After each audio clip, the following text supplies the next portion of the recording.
बालों में प्यार से हाथ फेर रही थी। कमरे की रोमांटिक रेड लाइट्स उसे मदहोश किए जा रही थी।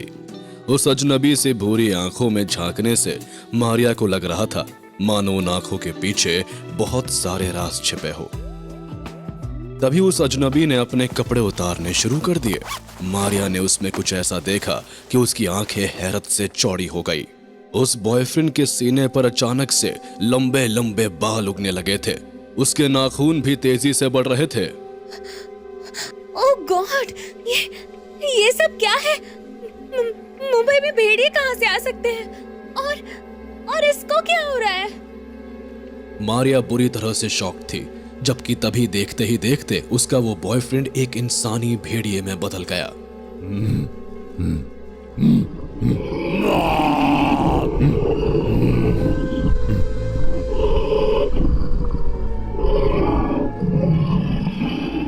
अपने बॉयफ्रेंड के इस हाल को देख मारिया की सांसें तेज हो गई। वो डर से कांपती जा रही थी और तभी अचानक भेड़िया बने हुए उसके बॉयफ्रेंड ने उस पर छलांग लगा दी और मारिया के गले से एक जोरदार चीख निकली।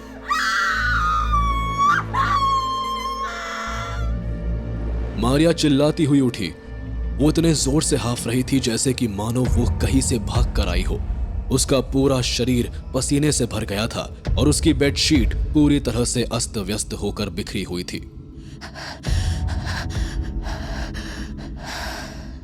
ओह माय गॉड, फिर से वही सपना। आखिर तुम कौन हो मिस्टर स्ट्रेंज? तुम बार बार मेरे सपने में क्यों आते हो? 18 साल की नौजवान मारिया एक ऐसे सपने को देखकर जागी थी जिसकी वजह से उसके चेहरे पर डर के साथ साथ स्माइल भी मौजूद थी। वो अपने हाथ आहिस्ता से ऊपर नीचे होते अपने सीने पर ले गई। वेल मिस्टर स्ट्रेंज, तुम भले थोड़े खूंखार से हो, लेकिन रोमांटिक भी कम नहीं हो। अपनी फैंटेसी से भरे सपने के बारे में सोचती हुई मारिया खुद में ही मुस्कुरा रही थी, पर तभी अचानक बाहर से अपनी मां की चिल्लाहट भरी आवाज को सुन वो चौंक गई। मारिया ने नोटिस किया कि बाहर उसकी मां जोर जोर से मदद के लिए चिल्ला रही है और साथ ही साथ बाहर से कई सारे लोगों की आवाजें भी आ रही थी। मारिया समझ गई कि उसके घर में कुछ तो गड़बड़ हो रहा है। वो तुरंत अपने कपड़े पहनने लगी और तेजी से अपने कमरे से बाहर आ गई। कमरे से बाहर आते ही मारिया ने जो देखा उसे देख उसका पूरा शरीर डर से कांप उठा। उसने देखा उसके घर में करीब करीब 8 नकाबपोश लोग मौजूद थे। उन सभी ने जमीन को छूने वाले काले काले लंबे कोट भी पहन रखे थे और वे सभी मिलकर उसकी मां रेखा को खींचते हुए बाहर की तरफ ले जा रहे थे।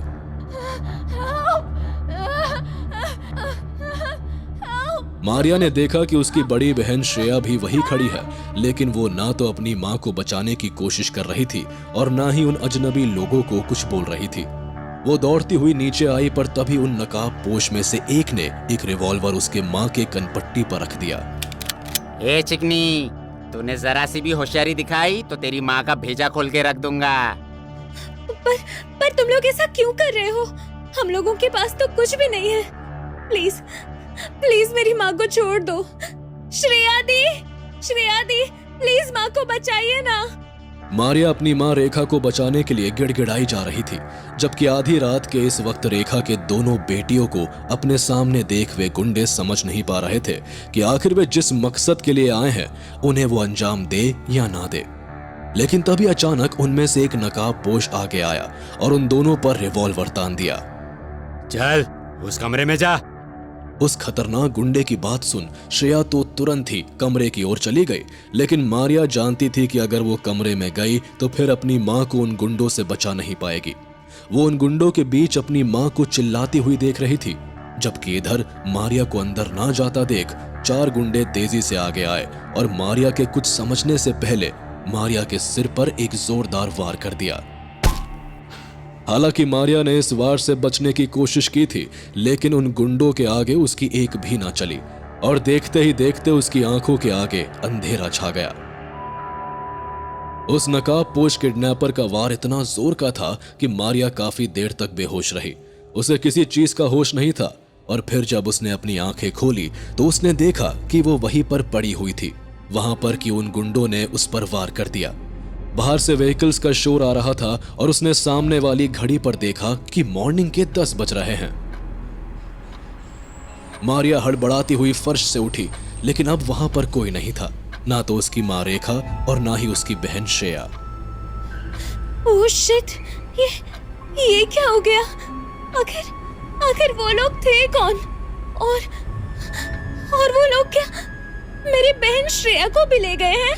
मारिया बुरी तरह से परेशान थी, उसे कुछ समझ नहीं आ रहा था और तभी उसे पीछे से श्रेया की आवाज सुनाई दी। मारिया, ये लो चाय। मारिया ने जैसे ही अपने सामने श्रेया को देखा वैसे ही वो बुरी तरह से चौंक गई। वह हैरान थी कि आखिर माँ के गायब होने के बाद भी श्रेया इस तरह से एकदम नॉर्मल कैसे हैं। वो बस घूर घूर कर श्रेया को देखे जा रही थी, जबकि तभी श्रेया ने चाय धीरे से जमीन पर रख दिया। चाय पी लो और हाँ, लंच बाहर कर लेना। मेरा एक जॉब इंटरव्यू है, इसलिए मैं दोपहर में घर नहीं आऊंगी। अपनी बहन श्रेया के इस बिहेवियर को देख मारिया को अपनी आंखों पर यकीन नहीं आया। श्रेया, माँ कहाँ है? तुमने तो देखा ना, रात में गुंडों ने उन्हें किडनैप कर लिया था। उन्हें जहाँ जाना था वो वहाँ चली गई हैं। पर वो लोग थे कौन? और वो माँ को कहाँ ले गए? तुमने कुछ किया क्यों नहीं? श्रेया, हमें पुलिस के पास जाना चाहिए। हमें माँ को ढूंढना पड़ेगा। मैं माँ के बिना नहीं रह सकती।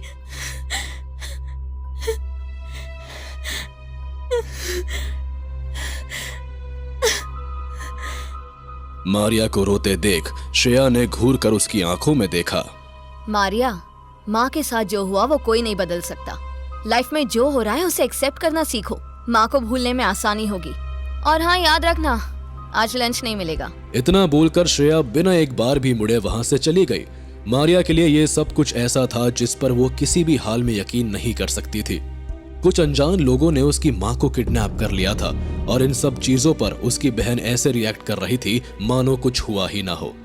वो समझ नहीं पा रही थी कि आखिर क्या करे। वो रोती हुई घर के चारों ओर बिखरे हुए सामान को देखती जा रही थी और तभी घर के टूटे फूटे सामानों के बीच उसकी नजर एक ऐसी चीज पर पड़ी जिसे देख वो बुरी तरह से चौंक गई।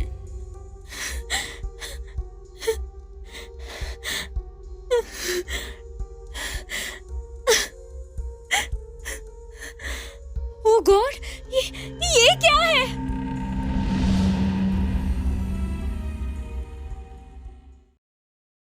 श्रेया के इंटरव्यू पर जाते ही मारिया ने बिखरे हुए सामानों के बीच एक ऐसी चीज को देखा जिसे देख वो बुरी तरह से चौंक गई। उसने देखा कि एक बहुत ही पुराने कागज की तस्वीर फर्श पर गिरी हुई है। जब मारिया ने उस पुरानी तस्वीर को अपने हाथों में लिया तो उसमें मौजूद शख्स को देख वो बुरी तरह से चौंक गई। दरअसल उस तस्वीर में कोई और नहीं बल्कि वही शख्स मौजूद था जिसे उसने सपने में अपने साथ रोमांस करते देखा था। This is impossible. ये इस तस्वीर में कैसे हो सकता है? मारिया को समझ ही नहीं आ रहा था कि जिस शख्स को वो सालों से अपने सपने में देखती आ रही है, आखिर उसकी तस्वीर उसके घर में ही कैसे हो सकती है। वो गौर से उस तस्वीर को देखे जा रही थी और तभी उसने जैसे ही उस तस्वीर के पीछे देखा वैसे ही वो और ज्यादा सीरियस हो गई। दरअसल उस तस्वीर के पीछे एक एड्रेस लिखा हुआ था और साथ ही साथ एक मैसेज भी। कभी भी मुसीबत में पड़ो मारिया तो इस पते पर चली जाना। मारिया अपनी माँ की हैंडराइटिंग को अच्छी तरह से पहचानती थी और उसे ये समझते देर ना लगी कि तस्वीर पर यह मैसेज उसकी माँ ने ही लिखा है। ये सिर्फ इत्तेफाक नहीं हो सकता। जिस दिन माँ किडनैप हुई उसी दिन इस तस्वीर का मिलना और ऊपर से इस तस्वीर में इस मैसेज का होना, कुछ तो गड़बड़ है। खुद में इतना सोचती हुई मारिया ने उस तस्वीर पर लिखे हुए एड्रेस को दोबारा पढ़ा और तुरंत ही अपने घर से निकल गई। मारिया ने कैब बुक की। उसे तस्वीर पर दिए हुए एड्रेस पर जाने से पहले वो अपनी माँ की किडनैपिंग का FIR कराने पुलिस स्टेशन जाना सही लगा। श्रेया कुछ करने से पहले ही हार मान चुकी है, लेकिन मैं इतनी आसानी से हार नहीं मानने वाली। चाहे कुछ भी हो जाए, मैं माँ को ढूंढ कर रहूंगी। मारिया अपनी बहन श्रेया के बिहेवियर की वजह से उदास थी, लेकिन जब वो अपनी माँ की किडनैपिंग रिपोर्ट लिखाने को आई तब पुलिस वाले की बात सुन वो और ज्यादा उदास हो गई। मिस, जब तक 24 घंटे नहीं हो जाते तब तक कोई भी इंस्पेक्टर गुमशुदगी की रिपोर्ट नहीं लिख सकता। बट इंस्पेक्टर, मैं गुमशुदगी नहीं बल्कि किडनैपिंग रिपोर्ट लिखने बोल रही हूँ।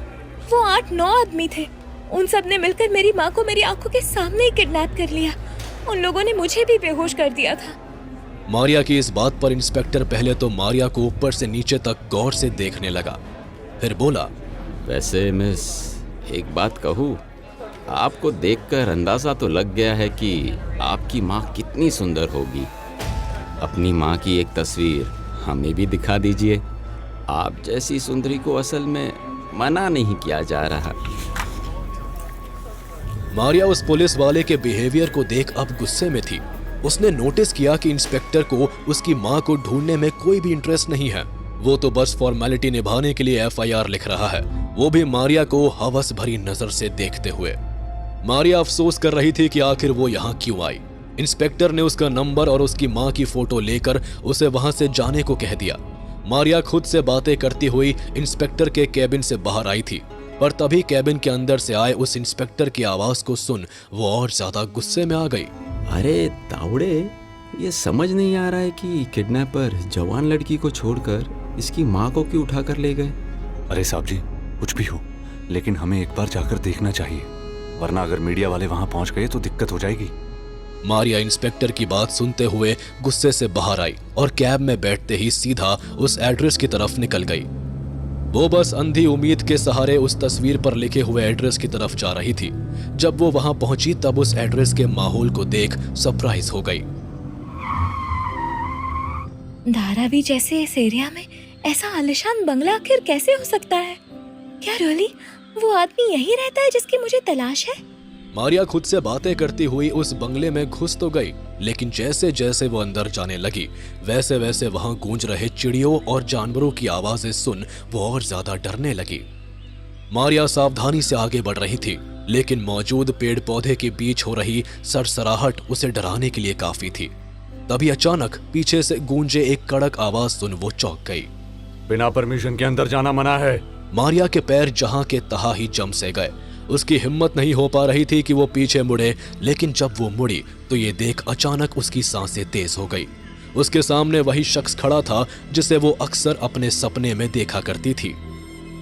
सॉरी।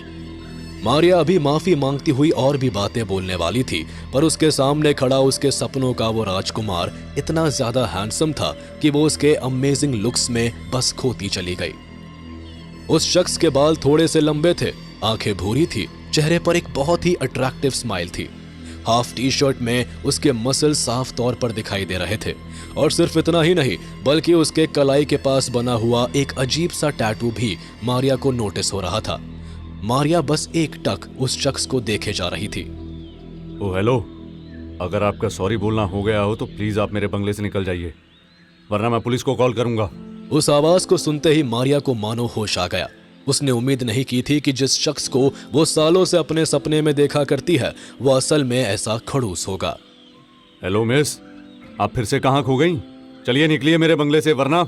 हाँ जानती हूँ तुम पुलिस को कॉल कर दोगे, लेकिन यहाँ के निकम्मी पुलिस को कॉल करने से भी तुम्हारा कोई फायदा नहीं होने वाला। वैसे भी मैं यहाँ कुछ चोरी वोरी करने नहीं आई थी, बल्कि तुमसे हेल्प मांगने आई थी। वो शख्स मारिया को इस तरह से बात करता देख हैरान रह गया। उसे साफ तौर पर मारिया की आवाज में अपनेपन का एहसास हो रहा था, जबकि तभी मारिया ने वो तस्वीर आगे कर दी।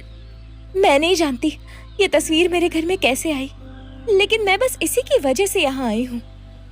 उस शख्स ने जैसे ही मारिया के हाथों में मौजूद उस तस्वीर को देखा वैसे ही वो अचानक से सीरियस हो गया और मारिया के कुछ बोलने से पहले ही उसने बोलना शुरू किया। सॉरी मारिया, ये बताओ क्या तुम्हारी माँ किडनैप हो गई है? मारिया उस शख्स की बात सुन शॉक्ड रह गई। वो हैरान थी कि वो शख्स ना सिर्फ उसके नाम को जानता है बल्कि ये भी जानता है कि उसकी माँ रेखा किडनैप हो गई है। वो बस बड़ी बड़ी आंखों से उस शख्स को देखे जा रही थी। मैं तुम्हें अपना इंट्रोडक्शन देना भूल गया। वेल, मेरा नाम विक्रांत है और तुम जिस मैटर पर मुझसे हेल्प चाहती हो उसमें मैं तो क्या कोई भी तुम्हारी मदद नहीं कर सकता, क्योंकि जिन किडनैपर्स ने तुम्हारी माँ को किडनैप किया है वो सभी के सभी दूसरी दुनिया के हैं। दूसरी दुनिया के?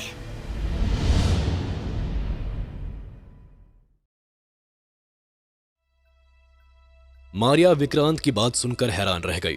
वो समझ ही नहीं पा रही थी कि आखिर विक्रांत के कहने का क्या मतलब है।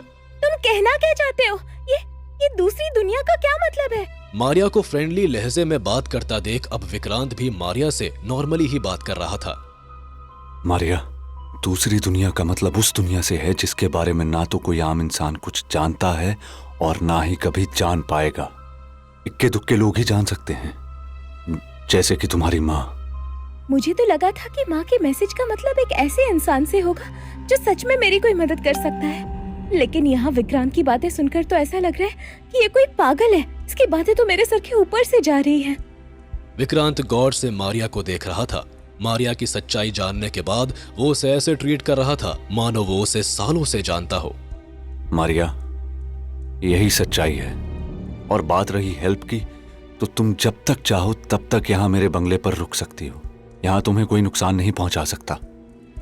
विक्रांत, मैंने तुम्हारे बारे में कुछ और ही सोचा था, लेकिन तुम तो कुछ और ही निकले।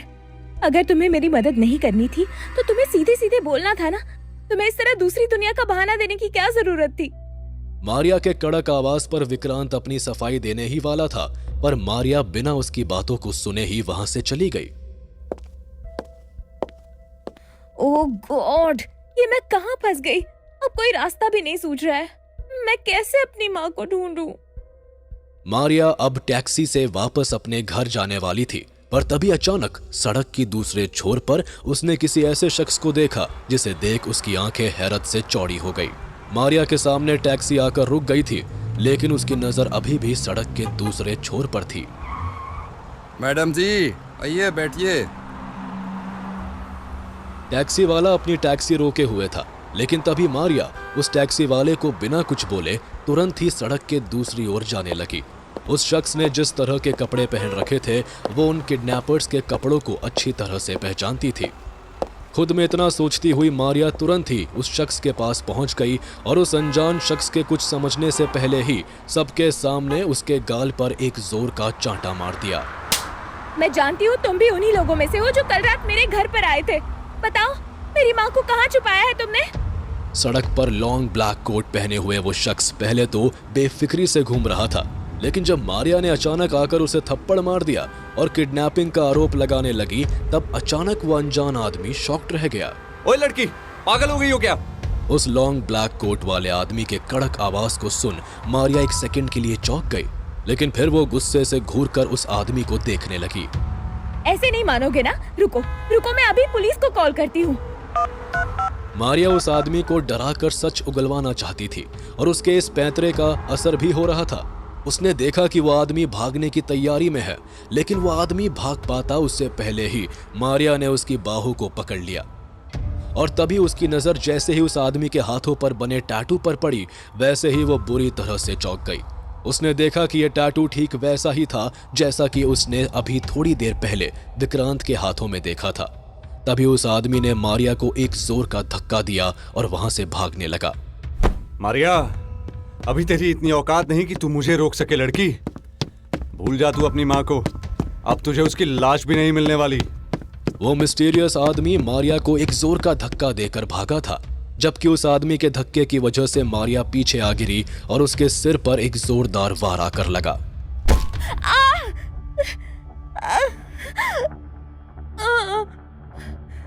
ओ माँ, अब कहाँ है? उस आदमी के धक्के की वजह मारिया धीरे धीरे बेहोश हो रही थी। उसकी आंखों के आगे अंधेरा छाने लगा। उसे सभी चीजें धुंधली नजर आने लगी थी, लेकिन पूरी तरह बेहोश होने से पहले उसने देखा कि उसकी आंखों के आगे विक्रांत है। तुम भी उसके साथ? मारिया बस इतना ही बोलकर बेहोश हो गई। न जाने मारिया कितनी देर तक बेहोश रही थी, लेकिन जब उसने अपनी आंखें खोली तब उसके सामने विक्रांत नहीं बल्कि उसकी बहन श्रेया थी। और तो और अब रात का समय भी हो गया था। वो हैरान थी कि जब वो विक्रांत के घर के बाहर बेहोश हुई थी तो फिर वो अपने घर कैसे आई। वो पल के झपकाती हुई अपनी बहन को देखी जा रही थी। मारिया, मुझे इस तरह से मत देख। माँ ने तो पहले ही मेरी लाइफ नरक बना दी थी। अब प्लीज रही सही कसर तू पूरी मत कर। पर श्रेया, मैंने क्या किया? क्या जरूरत थी तुझे उस विक्रांत से दोस्ती करने की? हाँ, श्रेया ने जैसे ही विक्रांत का नाम लिया वैसे ही मारिया बुरी तरह से हैरान रह गई। उसे सब समझ में आ गया था कि वो सच में विक्रांत के सामने ही बेहोश हुई थी और खुद विक्रांत ही उसे यहाँ उसके घर लेकर आया था। सारी बातों को समझने के बाद वो भी श्रेया को गुस्से से देखने लगी। श्रेया, मैंने किसी से दोस्ती नहीं की है। मैं बस माँ को ढूंढने की कोशिश कर रही हूँ। मैं तेरी तरह नहीं हूँ जो माँ के गायब हो जाने के बाद भी ऐसे रिएक्ट करती है जैसे कि कुछ हुआ ही ना हो। तू माँ की अपनी बेटी है, सौतेली नहीं। माँ को ढूंढने में मेरी मदद नहीं कर सकती तो कम से कम मुझे रोकने की कोशिश भी तो मत कर। ओफो मारिया, तू समझते क्यों नहीं कि माँ को बस उनके कर्मों का ही फल मिल रहा है? उनके पीछे दिमाग मत लगा वरना तेरा भी वही हाल होगा। और हाँ सुन, वो विक्रांत दोबारा किसी भी हाल में इस घर में नहीं आना चाहिए।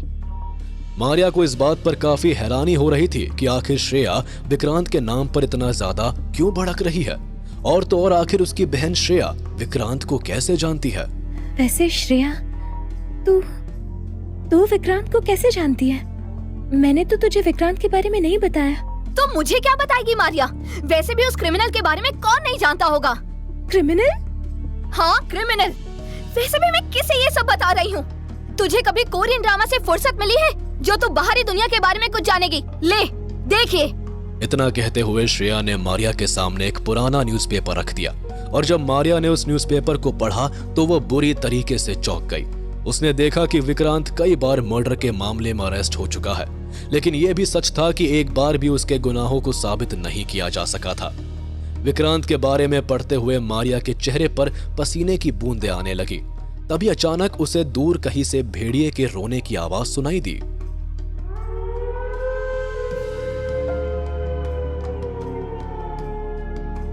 भेड़िए के रोने की आवाज सुन मारिया एक पल को चौंक गई, लेकिन जब उसने दोबारा ध्यान दिया तब उसके कमरे के आसपास ऐसी आवाज करने वाला कोई नहीं था। मुझे इन सब चीजों से ध्यान हटाना होगा और विक्रांत पर फोकस करना होगा, क्योंकि कहीं ना कहीं मुझे लगता है कि माँ को गायब करने में इस विक्रांत का भी हाथ है। ये जरूर उन लोगों से भी मिला हुआ होगा, तभी तो इसे सारी बातें पहले से मालूम थी।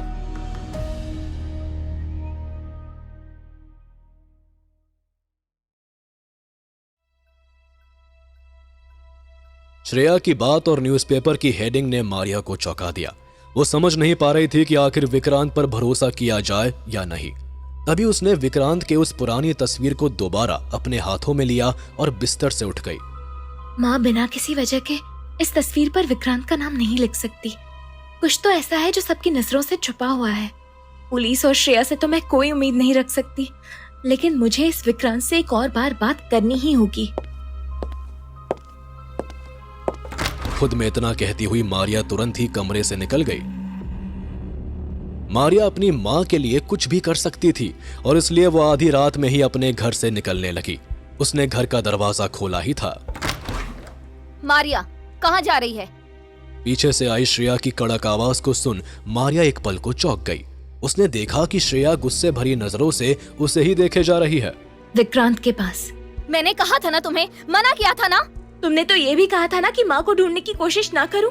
तो क्या मैं सच में माँ को ढूंढना बंद कर दूं? अरे कैसे बेटी हो तुम? मारिया को ऊंची आवाज में बात करता देख श्रेया शांत हो गई। वो जानती थी मारिया माँ के लिए किसी भी हद तक जा सकती है। अब बोलो ना श्रेया, अब क्यों चुप हो गई तुम? अरे जिस माँ ने तुम्हें पाल पोस कर बड़ा किया, उनके साथ कुछ बुरा होने पर तुम ऐसी अनजान बन रही हो कि जैसे मानो वो तुम्हारी कोई थी ही नहीं। अगर माँ को ढूंढने में मेरी मदद नहीं कर सकती तो कम से कम मुझे रोको तो मत। मारिया की कड़क आवाज सुन श्रेया ने अपना सिर झुका लिया और फिर अचानक ही एक झटके में ही दरवाजा बंद कर दिया। किसी ने सही ही कहा है, ये कलयुग है कलयुग, यहाँ कोई अपना नहीं होता।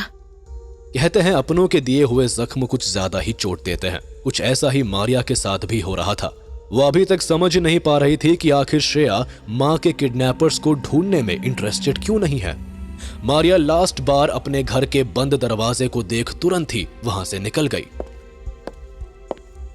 आधी रात में मारिया के लिए टैक्सी ढूंढना थोड़ा मुश्किल हो रहा था, पर तभी अचानक अपने सामने रुकी एक टैक्सी को देख वो चौंक गई। मारिया ने देखा कि टैक्सी ड्राइवर एकदम नॉर्मल लग रहा है। मारिया को लगा कि ये शायद अपनी आखिरी पैसेंजर के इंतजार में उसके सामने रुका है। वो उस टैक्सी में बैठने ही वाली थी, पर तभी अचानक उसकी नजर जैसे ही उस ड्राइवर के हाथों पर पड़ी, वैसे ही वो चौंक गई। उसने देखा कि उस ड्राइवर की कलाई पर भी उसी तरह का टैटू था। नहीं नहीं भैया, मैं चली जाऊंगी, मुझे बस थोड़ी ही दूर जाना है। टैटू देखते ही मारिया समझ चुकी थी कि हो ना हो ये एक ट्रैप है, इसलिए वो उस ड्राइवर को मना कर आगे बढ़ गई। अरे मैडम जी, इतनी रात हो गई, कहीं आपके साथ कुछ गलत ना हो जाए। चलिए मैं आपको ड्रॉप कर दूंगा। अरे आप पैसे ना भी दे तो चलेगा। नहीं नहीं भैया, पूछने के लिए थैंक्स, लेकिन मैं खुद चली जाऊंगी। ड्राइवर को जवाब देने के बाद मारिया तेज कदमों से आगे बढ़ने लगी, पर तभी अचानक कार का दरवाजा खुलने की आवाज को सुन मारिया चौंक गई। उसे खतरे का एहसास होने लगा था, इसलिए वो बिना पीछे मुड़े तेजी से आगे बढ़ने लगी। मारिया, तेज भागने का कोई फायदा नहीं। मैंने कहा ना कार में बैठो। ड्राइवर की इस धमकी भरी आवाज को सुन मारिया जैसे ही पीछे मुड़ी, ये देख उसकी सांसें एकदम से तेज हो गई। उसने देखा कि वो ड्राइवर एक लंबी काली जैकेट पहन रहा है। उसे खतरा एकदम अपने सामने दिख रहा था। ओह गॉड, ये तो उन्हीं किडनैपर्स में से एक है। मारिया घबराई हुई आवाज में इतना ही बोल पाई थी कि तभी उसने देखा कि उस ड्राइवर के पीछे तेजी से कई सारी कारें आकर रुकने लगी है। मारिया को ये समझते देर ना लगी कि ये जरूर उसके साथ ही होंगे। वो तुरंत ही तेज कदमों से दौड़ने लगी।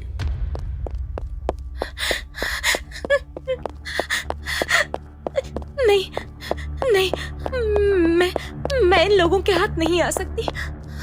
ओह गॉड, मैंने विक्रांत का नंबर क्यों नहीं ले लिया? अब मैं हेल्प के लिए किसको बुलाऊं? आधी रात के समय सुनसान सड़क पर एक भी आदमी नजर नहीं आ रहा था। हालांकि बावजूद इसके मारिया हेल्प के लिए चिल्ला भी रही थी, लेकिन वे किडनैपर्स मारिया की आवाज को दबाने के लिए लगातार हॉर्न बजाने लगे। मारिया ने देखा कि कुछ किडनैपर्स उसके पीछे दौड़ते हुए आ रहे हैं, तो कुछ कार से वो समझ चुकी थी कि कल रात जो उसकी मां के साथ हुआ है, आज उसके साथ होने वाला है। वो अपनी पूरी ताकत लगाकर दौड़ रही थी, लेकिन वो किडनैपर्स भी तेजी से उसके नजदीक आते जा रहे थे। मारिया और उन गुंडों के बीच फासला लगातार कम हो रहा था। वो किसी भी पल किडनैपर्स के शिकंजे में आ जाती, पर तभी अचानक वहां गूंजे भेड़िए की एक तेज गुर्राहट ने मारिया को चौंका दिया।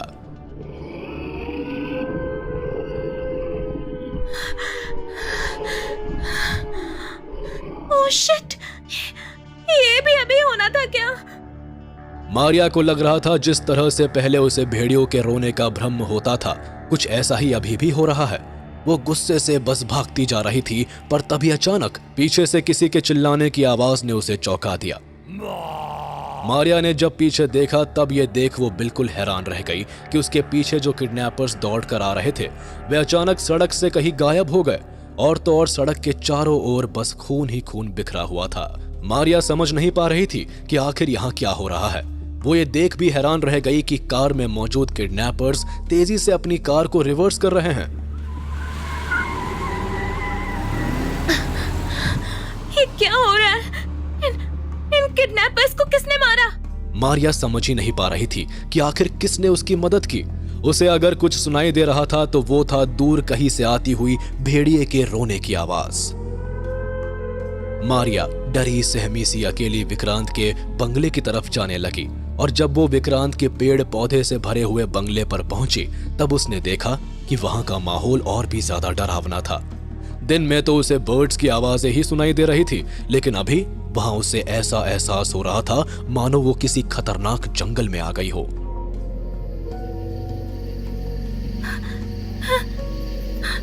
ओह गॉड, पता नहीं विक्रांत यहाँ कैसे रहता है। मारिया खुद से बातें करती हुई उन घने पेड़ों को पार कर विक्रांत के बंगले में आ गई, लेकिन वहां आते ही मारिया ये देख चौंक गई कि विक्रांत के इस बंगले में इलेक्ट्रिसिटी नाम की कोई चीज नहीं, बस कहीं कहीं बड़ी बड़ी सी मोमबत्तियां लगी हुई थी, और ऊपर छत से टंगे हुए चमगादड़ भयानक डरावनी आवाजें निकाल रहे थे। ओह गॉड, दिस इज इनसेन। कोई इंसान इस माहौल में कैसे रह सकता है?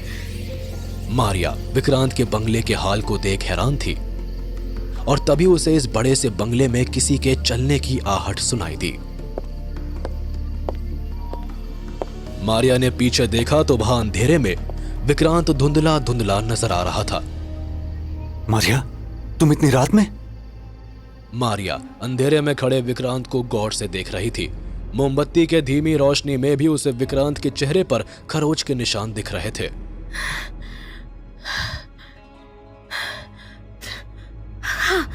हाँ, विक्रांत, मुझे मुझे तुम्हारी हेल्प चाहिए। मारिया, मैं तुम्हारी माँ को ढूंढने में कोई मदद नहीं कर सकता और ना ही तुम्हारी बहन को ढूंढने में। विक्रांत ने जैसे ही श्रेया का जिक्र किया वैसे ही मारिया बुरी तरह से चौंक गई। ये तुम क्या बोल रहे हो? मेरी बहन को ढूंढने की मदद? हाँ मारिया, तुम्हारी बहन श्रेया, मुझे लगा तुम उसी के लिए मदद मांगने आई हो। तुम्हारी बहन को भी किडनैपर्स ने उठा लिया। मारिया को विक्रांत की बातों पर यकीन ही नहीं हो रहा था। वही विक्रांत शांत नजरों से मारिया की आंखों में देख रहा था। विक्रांत, पर तुम्हें कैसे पता चला? तुम झूठ बोल रहे हो ना? ये हो ही नहीं सकता। मारिया, तुम यहाँ सेफ हो, यहाँ से कहीं बाहर मत जाना। पर तुमने बताया नहीं। तुम मेरी बहन की किडनैपिंग के बारे में कैसे जानते हो? विक्रांत ने घूर कर मारिया की आंखों में देखा और बिना कोई जवाब दिए वहां से चला गया।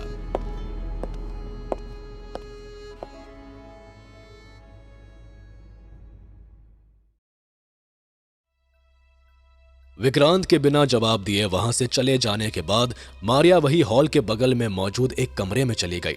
विक्रांत के पूरे बंगले की तरह वो रूम भी बहुत बड़ा था और मारिया ने वहां देखा कि दीवार पर तरह तरह के जानवरों के सिर टंगे हुए हैं। ओह शिट, विक्रांत की बात को मैं इग्नोर नहीं कर सकती। लगता है सच में श्रेया भी किडनैप हो गई है। विक्रांत की बातें मारिया के सिर में घूम रही थी, इसलिए उसने तुरंत ही अपना मोबाइल निकाला और श्रेया को कॉल करने लगी। मारिया बार बार श्रेया को बार बार कॉल लगा रही थी, लेकिन श्रेया ने एक बार भी कॉल रिसीव नहीं किया। शिट शिट शिट, ये क्या हो रहा है मेरे साथ? श्रेया के कॉल रिसीव ना करने की वजह से आखिरकार मारिया को इस बात पर यकीन करना पड़ा कि सच में श्रेया के साथ कुछ तो बहुत बुरा हुआ है। वो सोने की कोशिश कर रही थी, लेकिन उसे नींद ही नहीं आ रही थी। इधर विक्रांत भी अपने कमरे में आ चुका था, लेकिन बेड पर जाने से पहले उसने जब अपनी खिड़की के पर्दे को हटाया तब उसने देखा कि बाहर सड़क पर बहुत सारे लोग खड़े थे और सब के सब लॉन्ग ब्लैक जैकेट पहने हुए थे। जानता हूं ये अब पीछा नहीं छोड़ने वाले। विक्रांत ने तुरंत ही पर्दे को फिर से खिड़की पर खींच दिया और अपने हाथ में मौजूद टैटू को देखने लगा। विक्रांत के हाथ में मौजूद टैटू में अजीब तरीके से एक भेड़िए को ड्रॉ किया गया था। No one can change the destiny. खुद में इतना कहते हुए विक्रांत ने अपना शर्ट उतार दिया और मिरर में अपने घाव से भरे हुए शरीर को देखने लगा। खुद को मिरर में देखने के बाद विक्रांत सीधा बेड पर चला गया, लेकिन वो इस बात से अनजान था कि एक जोड़ी आंखें उस पर अपनी नजरें जमाई हुई है। दरअसल ये कोई और नहीं बल्कि दरवाजे के बाहर खड़ी मारिया थी। नींद न आने की वजह से वो विक्रांत के कमरे तक चली आई थी और जब उसने विक्रांत के शर्टलेस बॉडी को देखा तो वो खुद में शॉक्ड रह गई। ओह गॉड, मुझे तो लगता था कि सिर्फ विक्रांत के चेहरे पर खरोंचे हैं, लेकिन ये तो पूरा का पूरा घायल है। कहीं श्रेया सही तो नहीं कह रही थी? कहीं सच में आज विक्रांत किसी का खून करके तो नहीं आया? मारिया विक्रांत की अजीब पर्सनल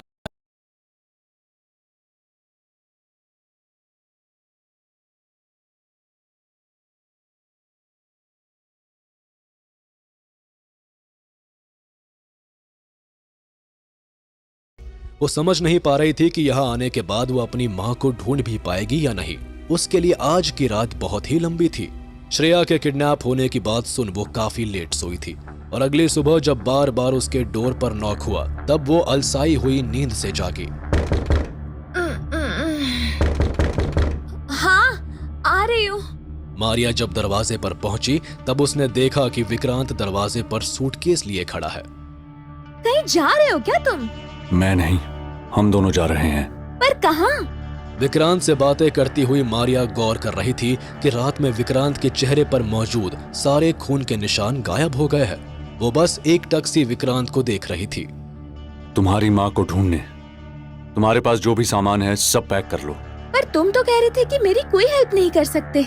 मारिया, तुम्हारी हेल्प करने से मेरी भी हेल्प होगी। ज्यादा सवाल मत करो और चलो, मैं ज्यादा देर वेट नहीं कर सकता। पर मेरी माँ कहाँ है? हम लोग कहाँ जाने वाले हैं?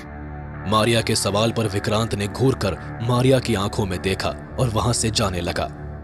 मैं सिर्फ 10 मिनट वेट करूंगा। अगर साथ जाना है तो आओ, वरना मैं अकेला चला जाऊंगा। विक्रांत की ऑर्डर भरी बातें मारिया को डराने के लिए काफी थी। वो विक्रांत को बस 2 दिनों से जानती थी और ऐसे में उस पर ब्लाइंडली ट्रस्ट करना उसे किसी बड़ी मुसीबत में फंसा सकता था। ओह गॉड, क्या करूं? इसके साथ जाऊं या ना जाऊं? मारिया विक्रांत के अनजानेपन के साथ साथ उसके बिहेवियर से भी डर रही थी। भले उसने अभी तक मारिया को कोई नुकसान नहीं पहुंचाया, लेकिन वो जिस तरह से उससे पेश आता था वो सच में काफी डरावना था। मारिया कंफ्यूज थी और समझ नहीं पा रही थी कि आखिर क्या डिसीजन ले। इधर विक्रांत भी हॉल में बैठा हुआ अपनी रिस्ट वॉच की तरफ देख रहा था और तभी वहां पर मारिया चली आई। तो तुम चल रही हो? विक्रांत भी जानता था मारिया के लिए डिसीजन लेना बहुत मुश्किल भरा होगा और शायद इसलिए भी वो मारिया को परख रहा था। हाँ विक्रांत, मैं तुम्हारे साथ जाऊंगी, लेकिन तुम पहले प्रॉमिस करो कि मेरी माँ और श्रेया को ढूंढ दोगे। मैं श्रेया का तो नहीं, लेकिन हाँ, तुम्हारी माँ को जरूर ढूंढ दूंगा, प्रॉमिस। मारिया ने कोई जवाब नहीं दिया और वो तुरंत ही आगे आकर बैठ गई। विक्रांत महसूस कर रहा था कि मारिया थोड़ी सी नाराज है। मारिया, हम लोग गुवाहाटी जा रहे हैं, तुम्हारी माँ वहीं है। पर विक्रांत, वो किडनैपर्स माँ को गुवाहाटी क्यों ले गए? उनका मकसद क्या है? इस सफर को शुरू करने से पहले ही मैं तुम्हें बता दूं कि मैं तुम्हारे सारे सवालों का जवाब नहीं दूंगा। मैं तुम्हें उतनी ही बातें बताऊंगा जितनी जरूरी हैं। विक्रांत के इस रूड बिहेवियर पर मारिया बिना कुछ बोले कार में बैठ गई, जबकि विक्रांत ने कार स्टार्ट की और वो गुवाहाटी के लिए निकल गए। मारिया को शांत देख विक्रांत ने ही बात करना स्टार्ट किया। मारिया, मैं जानता हूं तुम मेरी बातों पर यकीन नहीं करोगी, लेकिन जिन लोगों ने तुम्हारी मां को किडनैप किया है, यह सच है कि वो दूसरी दुनिया के थे।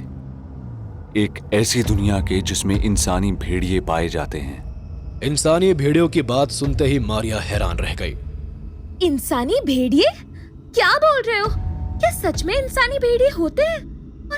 और अगर होते भी है तो इन लोगों ने मेरी माँ को किडनैप क्यों किया?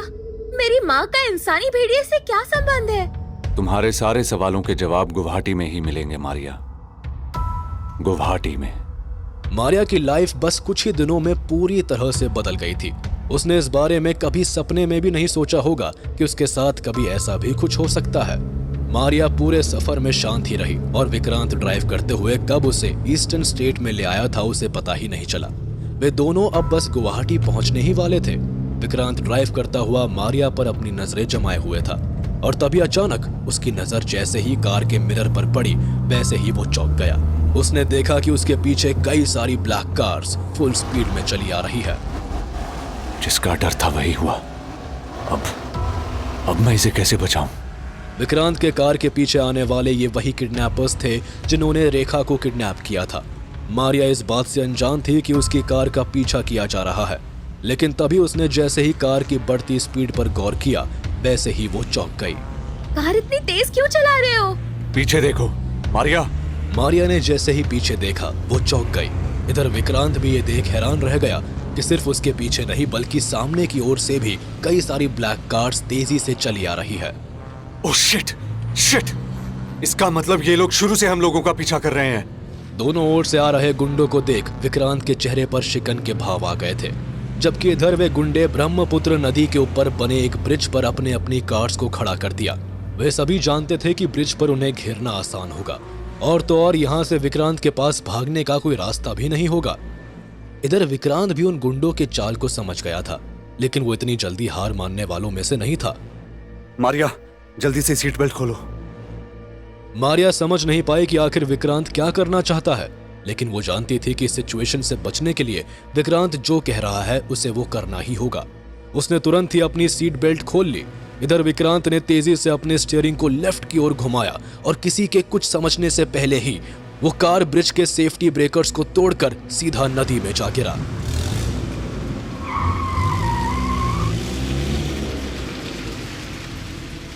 विक्रांत के इस हरकत पर उसके आगे पीछे मौजूद वे गुंडे दौड़ते हुए वहां चले आए और बिना किसी वार्निंग के उन्होंने अंधाधुंध फायरिंग ओपन कर दी।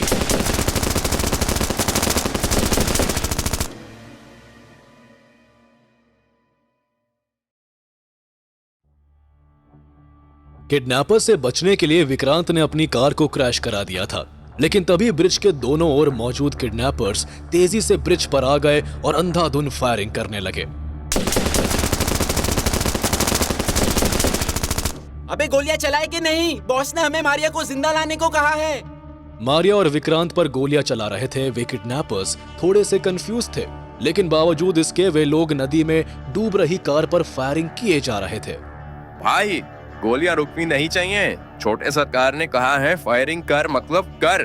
तू जानता है ना उस छोकरी के साथ जो बंदा है वो कौन है?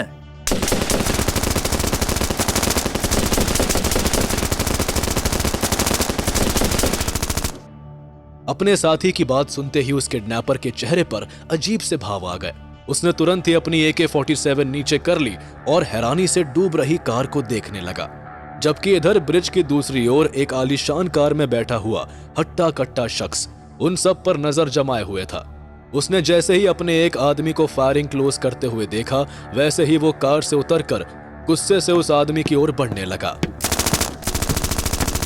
इधर वो किडनैपर अभी भी नदी में झांक रहा था, पर तभी पीछे से उस हट्टे कट्टे आदमी ने उसको खींचकर सड़क पर पटक दिया। हरामखोर, तूने फायरिंग क्यों रोकी? अपने सामने छोटे सरकार को देखते ही उस किडनैपर ने तुरंत ही अपने हाथ जोड़ लिए। छोटे सरकार प्लीज प्लीज मुझे माफ कर दीजिए, मैं बस अपना एम ढूंढ रहा था। किडनैपर के चेहरे पर मौजूद डर को देख छोटे सरकार उर्फ अभिराज नाम का वो शख्स मुस्कुरा उठा। उसकी आंखों में एक अलग सी चमक आ गई और उसने आगे बढ़कर गुस्से में उसके गर्दन को पकड़ लिया। बॉयज, तुम लोग अच्छी तरह से जानते हो अभिराज के पास गुस्ताखी की कोई माफी नहीं होती। और ये कहते हुए अभिराज ने अपने ही आदमी को हवा में टांग दिया। उसके सारे गुंडे फिर से नदी में अंधाधुंध फायरिंग करने लगे। वो इस बात को अच्छी तरह से जानते थे कि अगर उन लोगों ने अपने मरते हुए साथी की तरफ एक बार भी देखा तो उनका भी यही हाल होगा। इधर अभिराज उस आदमी को हवा में टांगे हुए आगे आया और एक ही झटके में उसे नदी में फेंक दिया।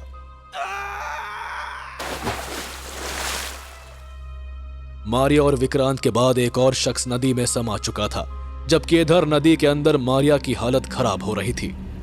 दरअसल अभिराज के अंधाधुंध फायरिंग से बचने के लिए विक्रांत और मारिया दोनों पानी में डूब रही कार के नीचे थे, लेकिन पानी के अंदर होने की वजह से अब मारिया की हालत खराब होने लगी थी। वो पानी के अंदर सांस नहीं ले पा रही थी। उसने विक्रांत को देखा।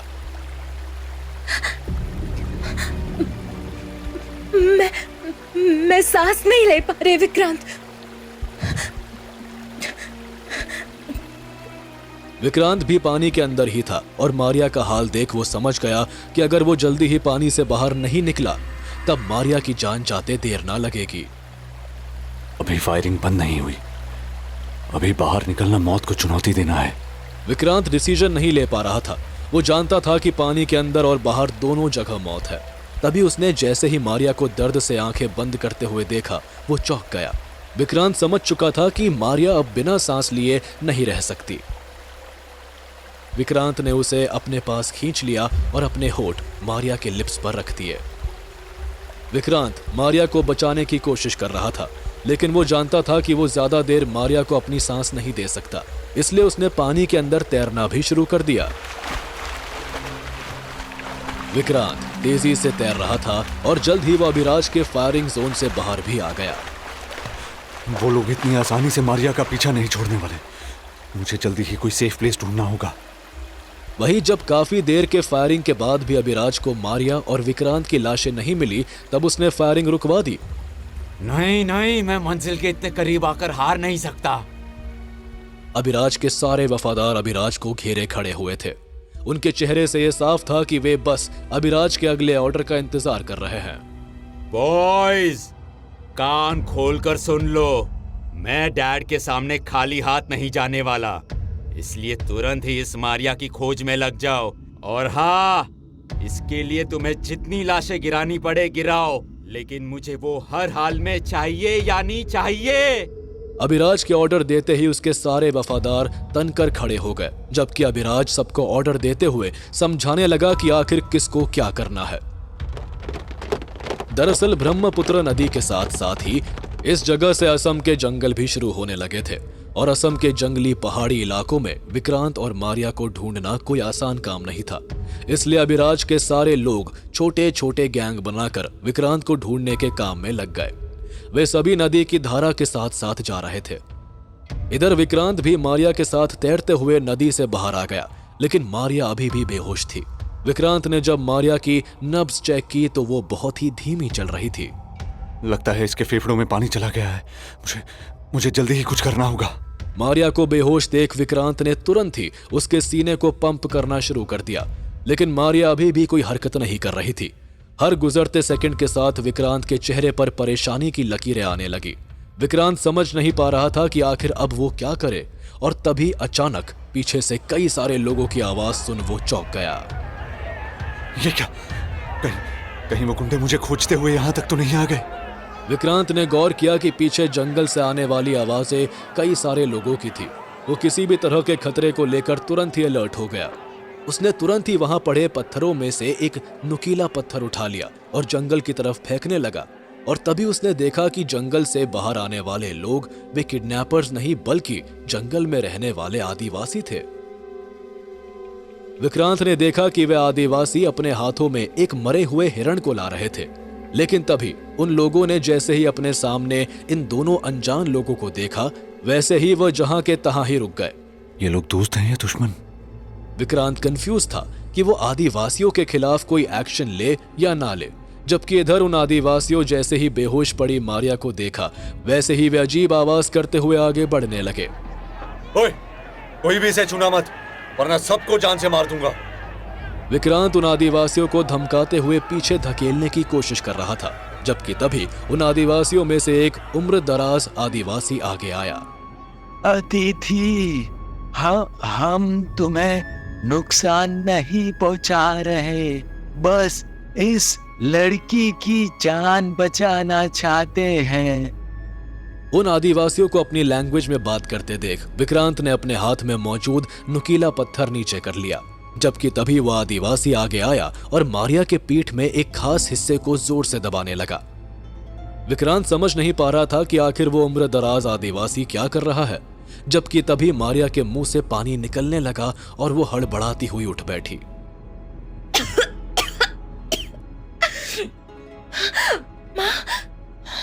माँ, मैं कहाँ हूँ? मारिया को नर्वस देख विक्रांत तुरंत ही उसके पास आ गया और मारिया को नॉर्मल करने लगा। मारिया, हम लोग सेफ हैं, तुम टेंशन मत लो। बेटा, सूरज डूबने वाला है, तुम लोग समय रहते एनएच पकड़ लो, वही तुम लोगों के लिए सही रहेगा। विक्रांत उस आदिवासी को जवाब देने वाला था, पर तभी अचानक दूर से आई फायरिंग की आवाज को सुन वो चौंक गया। विक्रांत के साथ साथ मारिया भी इस बात को जानती थी कि ये फायरिंग उन्हीं गुंडों ने की होगी। वे दोनों एक दूसरे की ओर देखने लगे। नहीं, हम लोग आज नहीं, कल सुबह जंगल से निकलेंगे। पर बेटा, अजनबियों के लिए इस जंगल में बहुत सारे खतरे हैं। आप किस खतरे के बारे में बात कर रहे हैं दादाजी? मारिया ने जैसे ही उस आदिवासी को दादाजी कहकर बुलाया, वैसे ही वो आदिवासी गौर से मारिया को देखने लगा। बेटा, मैं भेड़ियों की बात कर रहा हूँ, इंसानी भेड़ियों की।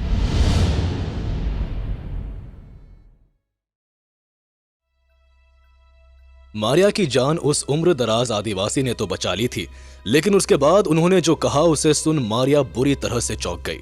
वो यकीन ही नहीं कर पा रही थी कि विक्रांत ने गुवाहाटी के बारे में जो कहा था वो एकदम सच है। दादाजी, आप जो बोल रहे हैं क्या वो सच है? हाँ बिटिया, असम का ये जंगल इंसानी भेड़ियों से भरा पड़ा है। खुद मेरे कबीले के कई लोग इनका शिकार हो चुके हैं। उस आदिवासी की बात सुन मारिया शॉक्ड रह गई थी। बिटिया, इंसानी भेड़ियों की डर की वजह से ही मैं बोल रहा था कि तुम लोग अंधेरा होने से पहले ही सड़क पकड़कर यहाँ से निकल जाओ। माफ कीजिएगा, लेकिन क्या हम दोनों आज रात आप लोगों के साथ नहीं रुक सकते? विक्रांत के सवाल पूछने पर वो बूढ़ा आदिवासी अपने साथियों से अपनी लैंग्वेज में बात करने लगा। हाँ, तुम रह सकते हो, पर तुम लोग आखिर भाग किससे रहे हो? ये गोलियां चलाने वाले लोगों से। नहीं, हम लोग इस गोली चलाने वाले से नहीं भाग रहे। दरअसल कार एक्सीडेंट की वजह से हम लोग नदी में गिर गए थे और असम हम लोगों के लिए पूरी तरह से नया है। रात में किसी से मदद मिल भी पाएगी या नहीं, कुछ कह नहीं सकते। विक्रांत के झूठ बोलने पर मारिया हैरानी भरी नजरों से उसे देखने लगी, जबकि वो बूढ़ा आदिवासी आगे आकर उन दोनों का स्वागत करने लगा। वैसे मेरा नाम मारंग है। हम लोग के कबीले में अतिथि को भगवान का दर्जा दिया जाता है। आओ आओ। विक्रांत और मारिया मारंग के पीछे पीछे घने जंगल के बीच से बढ़े चले जा रहे थे और वे दोनों जैसे ही मारंग के कबीले में पहुंचे, वैसे विक्रांत और मारिया ये देख हैरान थे कि 22वीं सदी के इस मॉडर्न जमाने में भी लोग इस तरह प्राचीन तरीके से रह रहे हैं। मारंग के कबीले में कई लोगों ने जानवरों के खाल पहन रखे थे। विक्रांत शांत नजरों से हर चीज को ऑब्जर्व कर रहा था, लेकिन तभी मारिया उसका हाथ पकड़कर उसे एक पेड़ के पीछे ले आई। विक्रांत, मारंग ने मेरी जान बचाई थी और तुमने उनसे झूठ बोल दिया। विक्रांत, अगर तुम सच भी बोल देते तब भी मारंग हमें अपने कबीले में आने से नहीं रोकता। अगर मैं सच बता देता तो ये हमें वहीं मार देता। तुम नहीं जानती मारिया कि जिन लोगों ने हम लोगों पर हमला किया था वो लोग कौन हैं और क्या कर सकते हैं। उनकी औकात हमारी सोच से भी बढ़कर है। विक्रांत की बात पर मारिया अभी और भी कुछ पूछने वाली थी, पर तभी मारंग वहां आ गया और दोनों को एक दूसरे से बात करते देख हंसने लगा। मारिया बिटिया, चिंता मत करो, मैं तुम दोनों का बिस्तर एक ही साथ तैयार करवा रहा हूँ। हिरन का गोश्त भी तैयार हो रहा है। मारंग की बात मारिया झेप कर रह गई, जबकि मारंग ने आगे आकर विक्रांत का हाथ पकड़ लिया। मारंग, विक्रांत और मारिया दोनों को लेकर अपने कबीले में आ गया। वहां सारे आदिवासी आग के चारों ओर घेरा बनाकर बैठे हुए थे। कुछ आदिवासी महिलाएं ट्रेडिशनल गीत भी गाए जा रही थी और एक आदिवासी लड़का सभी लोगों को खाना बांट रहा था। मारंग मारिया के बगल में ही बैठा था।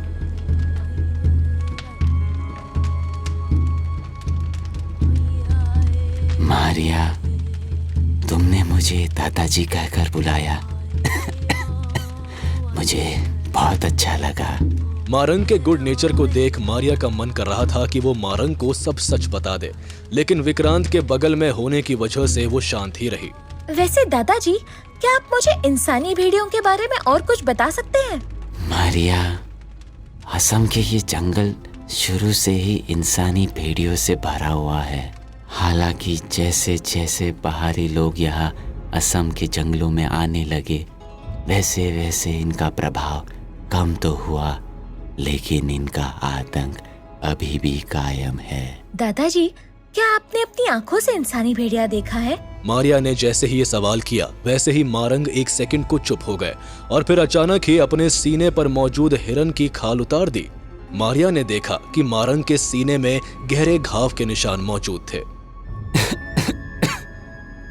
ये इंसानी भेड़िए के हमले के ही निशान है। मैं उस दिन मर ही जाता, लेकिन उस रात मुझे बड़े मालिक ने बचा लिया। बड़े मालिक? हाँ मारिया, बड़े मालिक। हालांकि उनका नाम राजवीर है, लेकिन गुवाहाटी के लोग उन्हें प्यार से बड़े मालिक कहते हैं। वे न सिर्फ गुवाहाटी शहर के सबसे बड़े आदमी हैं, बल्कि असम के हर जंगल में लोग उन्हें देवता की तरह पूजते हैं। उन्होंने कई लोगों की मदद की है। मारंग के इंसानी भेड़िए और गुवाहाटी के किस्से सुन मारिया एक्साइटमेंट से भरी जा रही थी, जबकि इधर विक्रांत ने जैसे ही राजवीर का नाम सुना, वैसे ही उसके चेहरे पर परेशानी के भाव आ गए और वो बिना कुछ बोले वहां से उठकर चला गया। मारिया और मारंग दोनों विक्रांत के इस बिहेवियर को देख शॉक्ड रह गए। दादाजी, वो विक्रांत कार का एक्सीडेंट होने की वजह से कुछ परेशान है। इधर विक्रांत कबीले की सीमा पर आकर सिगरेट पी रहा था। उसको देखने से ऐसा लग रहा था मानो कोई चीज उसे अंदर ही अंदर खाए जा रही हो। मुझे काम खत्म करके जल्दी से जल्दी यहां से निकलना होगा। रेखा माँ का कर्ज मैं जिंदगी भर नहीं ढो सकता। पता नहीं क्यों लेकिन मारंग से राजवीर का नाम सुनने के बाद से ही विक्रांत कुछ ज्यादा ही परेशान हो गया था। वो बुदबुदाते हुए खुद से बातें किए जा रहा था कि तभी उसको पीछे से किसी के आने की आहट सुनाई दी। क्या हुआ विक्रांत? तुम यहाँ अकेले में किससे बात कर रहे हो? सॉरी मारिया, मैं तुम्हें वहां छोड़कर आ गया, पर मैं वहां कंफर्टेबल फील नहीं कर रहा था। कोई बात नहीं, चलो मारंग ने हमारे लिए बिस्तर लगा दिया है। मारिया के कहने पर विक्रांत मारिया के साथ मिट्टी के बने एक घर में आ गई। उसने वहां देखा कि उस छोटे से मिट्टी के घर में बहुत ही सुंदर तरीके से बिस्तर तैयार किया गया है। क्या हम लोग यहाँ एक साथ सोने वाले हैं? विक्रांत, मारंग हम दोनों को हस्बैंड वाइफ समझ रहा है, लेकिन कोई बात नहीं, तुम लेफ्ट में सो जाना, मैं राइट में सो जाऊंगी। विक्रांत ने बिस्तर को देखा। लेफ्ट राइट में सोने के बाद भी वे दोनों एक दूसरे के काफी करीब ही रहने वाले थे। इधर मारिया भी फूलों से सजे उस बिस्तर को देख थोड़ी सी नर्वस थी। यकीन नहीं हो रहा, जिस शख्स को मैं हमेशा से अपने सपने में देख रही हूँ वो आज मेरे सामने इस तरह से है। विक्रांत अभी भी सीरियस था, लेकिन फिर खुद में कुछ सोचकर वो बिना कुछ बोले बेड के राइट साइड में सो गया। मारिया भी लेफ्ट साइड में चली आई, लेकिन उसकी धड़कनें तेज थी। अंदर ही अंदर वो बहुत ही अजीब फील कर रही थी। उसका मन कर रहा था कि वो विक्रांत की तरफ मुड़कर उसके सीने पर हाथ रख दे, लेकिन विक्रांत को शांत देख वो भी बिल्कुल शांत ही रही। विक्रांत को कुछ ना बोलता देख मारिया भी सोने की कोशिश करने लगी, और देखते ही देखते कब उसकी आंख लग गई उसे पता ही नहीं चला। मारिया आज भी अपने सपने में विक्रांत के साथ थी, लेकिन तभी अचानक उसके कानों में भेड़िया की भयंकर आवाज सुनाई दी और वो हड़बड़ाती हुई उठ गई। मारिया की सांसें एकदम तेज थी, उसका पूरा शरीर पसीने से भीग गया था, और उसने जैसे ही अपने मोबाइल के फ्लैश को ऑन किया वैसे ही ये देख वो चौंक गई कि बेड पर विक्रांत मौजूद नहीं था। ये विक्रांत कहाँ चला गया? मारिया विक्रांत को लेकर थोड़ी से टेंशन में थी, और तभी उसने सुना कि जंगल में दूर कहीं से एक भेड़िए के रोने की आवाज आ रही है। ओह गॉड, मारंग का कहना सही था, इस जंगल में मतलब सच में भेड़िए रहते हैं। भेड़िए के चिल्लाने की आवाज सुन मारिया डरी हुई थी, और विक्रांत का यहाँ ना होना उसे और ज्यादा डर से भरे जा रहा था। विक्रांत को मारंग की सलाह मान लेनी चाहिए थी। ये जंगल हम दोनों के लिए अनजाना है, उसे आधी रात में यहाँ से बाहर नहीं जाना चाहिए था। खुद से बातें करती हुई मारिया जब अपनी मिट्टी के घर से बाहर आई, तब ये देख वो शॉक्ड रह गई कि कबीले में हर दरवाजा पूरी मजबूती के साथ बंद था। दरअसल कबीले के लोग किसी भी हाल में रात को निकलते नहीं थे। मारिया समझ नहीं पा रही थी कि आखिर वो क्या करे, और तभी अचानक दूर किसी इंसान के चिल्लाने की आवाज को सुन वो चौंक गई। ओह गॉड, कहीं ये विक्रांत तो नहीं है? विक्रांत का ख्याल आते ही मारिया खुद को रोक नहीं पाई और तुरंत ही आवाज की ओर दौड़ पड़ी। मारिया को डर था कहीं भेड़िया ने विक्रांत पर हमला ना कर दिया हो। मारिया बहुत तेज दौड़ रही थी, और वो जैसे ही वहां पहुंची वैसे ही वहां का दृश्य देख उसका रोम रोम सिहर उठा। मारिया ने देखा कि वहां पर एक बड़ा सा भेड़िया था। उस भेड़िए के दांतों पर खून लगा हुआ था, और मारिया के वहां आते ही वो भेड़िया खूंखार निगाहों से मारिया को देखने लगा।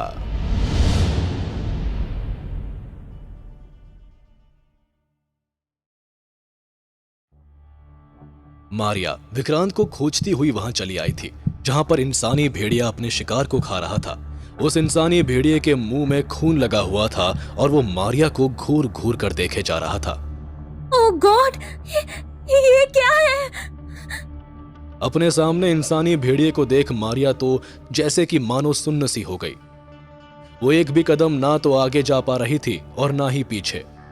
उसने कांपते हाथों से मोबाइल फ्लैश को ऑन किया, और जैसे ही उसने नीचे देखा वैसे ही उसकी हार्ट बीट और ज्यादा तेज हो गई। वो इंसानी भेड़िया जिस इंसान के बॉडी को खा रहा था, उसके ऊपर विक्रांत के ही ब्राउन जैकेट पड़े हुए थे। No no no no no no, this is not possible. Vikrant के मरने की बात सोचकर ही मारिया इतनी ज्यादा डिस्टर्ब हो गई कि एक सेकंड को तो जैसे मानो वो इस बात को भूल ही गई कि वो एक इंसानी भेड़िए के सामने खड़ी है। जबकि तभी वो इंसानी भेड़िया अपनी लाल लाल आंखों से मारिया को घूरते हुए आगे बढ़ने लगा। मारिया इंसानी भेड़िए के अपनी तरफ बढ़ता देख डर से भर गई। विक्रांत के जैकेट को देखने के बाद वो बहुत ही ज्यादा नर्वस हो गई थी। वो डर से बड़ी बड़ी आंखों से इंसानी भेड़िए को अपनी तरफ आता देख रही थी और तभी अचानक उस इंसानी भेड़िए ने एक जोर का छलांग लगा दिया। मारिया समझ चुकी थी कि विक्रांत की तरह उसका भी अभी आखिरी लम्हा है। ऐसा लग रहा था जैसे कि मानो उसने अपनी मौत को एक्सेप्ट कर लिया है। वो जरा सी भी हिल डुल नहीं रही थी, लेकिन तभी उसने देखा कि वो इंसानी भेड़िया उसके ऊपर से गुजरता हुआ उसके पीछे जा कूदा और उसके कुछ समझने से पहले ही मारंग के कबीले की तरफ भाग गया। मारिया शॉक्ड रह गई। ओह गॉड, ये तो कबीले में चला गया।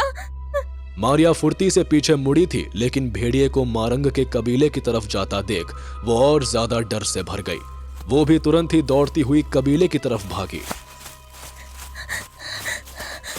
मारंग दादाजी, बाहर आइए।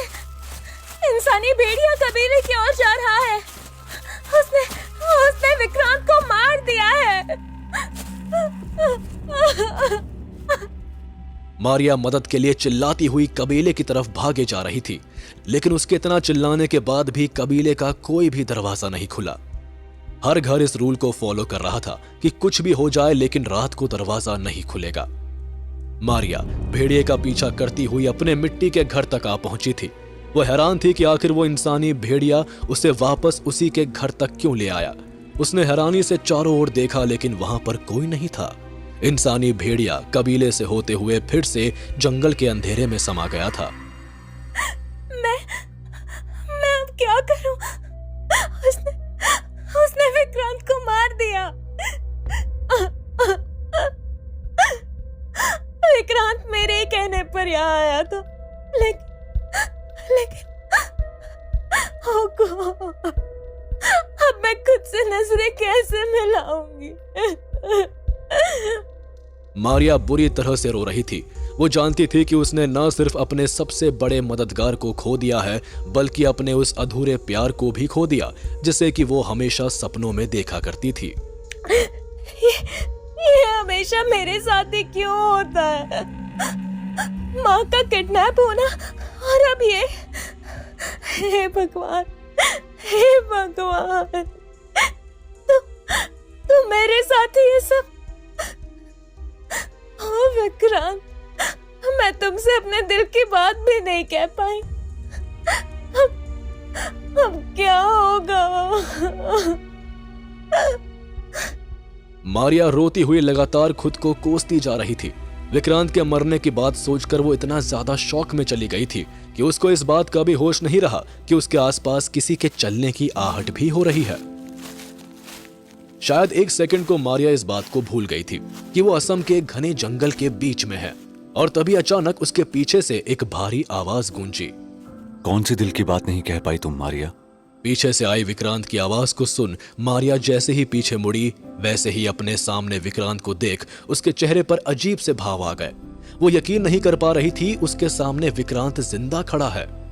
मारिया ने देखा कि विक्रांत के चेहरे और उसके शरीर पर कई सारे चोटें लगी हुई है। कहीं कहीं से तो बहुत ज्यादा मात्रा में खून भी निकल रहा था। मारिया तुरंत ही दौड़कर उसके गले लग गई। विक्रांत, अगर तुम्हें कुछ हो जाता तो मैं खुद को कभी माफ नहीं कर पाती। मुझसे वादा करो कि आइंदा तुम इस तरह से मुझे अकेले छोड़कर कभी नहीं जाओगे। विक्रांत से गले लगी हुई मारिया बस रोई जा रही थी, जबकि विक्रांत उसके सिर पर हाथ फेरने लगा। मारिया चुप हो जाओ, देखो मैं ठीक हूं। विक्रांत की बात सुन मारिया उससे अलग होते हुए उसका हाथ पकड़ लिया और उसे घर के अंदर ले आई। विक्रांत के शरीर पर मौजूद घावों की वजह से वो घबराई हुई थी। झूठ मत बोलो, तुम ठीक हो? देख नहीं रहे कितना खून बह रहा है? ओह गॉड, उस इंसानी भेड़िए ने तुम पर हमला क्यों किया? अब इतनी रात गए, मैं तुम्हें कौन सी मेडिसिन दूं? मारिया टेंशन मत लो, ये सब खरोंचे हैं, इनमें से कोई भी गहरा घाव नहीं। विक्रांत, तुम तो चुप ही रहो। अब सुबह मारंग ही तुम्हारा इलाज कर पाएंगे। शिट। मारिया को फिक्र करता देख विक्रांत बस एकटक उसे देखे जा रहा था। ये सब तुम्हारी गलती है। जब मारंग ने कहा था कि यहाँ पर इंसानी भेड़ियों का खतरा है, तब भी तुम बाहर गए ही क्यों विक्रांत? यार, अब नेचर्स कॉल आने पर भी इस छोटे से मिट्टी के घर में बैठा रहता क्या? मारिया ने गुस्से से विक्रांत को देखा और बिना कुछ बोले ही अपने हाथ विक्रांत के कमर के नीचे रख दिए। विक्रांत भी मारिया के प्यार को महसूस कर रहा था। किसी अनजान आदमी के इतने करीब नहीं आना चाहिए मारिया। मारिया विक्रांत के कमर के साथ साथ उसके घावों पर भी हाथ फेर रही थी। तुम मेरे लिए कोई अजनबी नहीं हो। मैं तुम्हें सालों से अपने सपने में देखती आई हूँ। विक्रांत हैरानी से मारिया की आंखों में देखने लगा। इस तरह मत देखो। मैंने सपने में तुम्हारे साथ वो सब कुछ किया है जिसके बारे में तुम सोच भी नहीं सकते। विक्रांत के लिए मारिया ऐसा महसूस करती थी जैसे कि मानो विक्रांत उसका जन्म जन्मांतर का प्यार हो। उसने जब से होश संभाला तब से वो बस विक्रांत के ही सपने देखा करती थी और आज वो सपना पूरा हो रहा था। वो विक्रांत के एकदम करीब जा रही थी। हालांकि विक्रांत अपने सख्त चेहरे से अपने फीलिंग्स को छुपाने की कोशिश कर रहा था, लेकिन मारिया ने जब बिना कुछ कहे अपने लिप्स उसके होठों पर रख दिए तो विक्रांत के भी हाथ अपने आप उसकी कमर पर आ गए। छोटा सा मिट्टी का बना हुआ वो घर विक्रांत और मारिया के प्यार का गवाह बन रहा था और विक्रांत को प्यार करती हुई मारिया कब उसकी बाहों में सिमट कर सो गई उसे पता ही नहीं चला। इधर विक्रांत भी प्यार से मारिया को थपकियां दिए जा रहा था, जबकि उसके शरीर पर मौजूद घाव आश्चर्यजनक रूप से अपने आप ही भरने लगे थे। खिड़की से चांद को देखते हुए धीरे धीरे विक्रांत की भी आंख लग गई।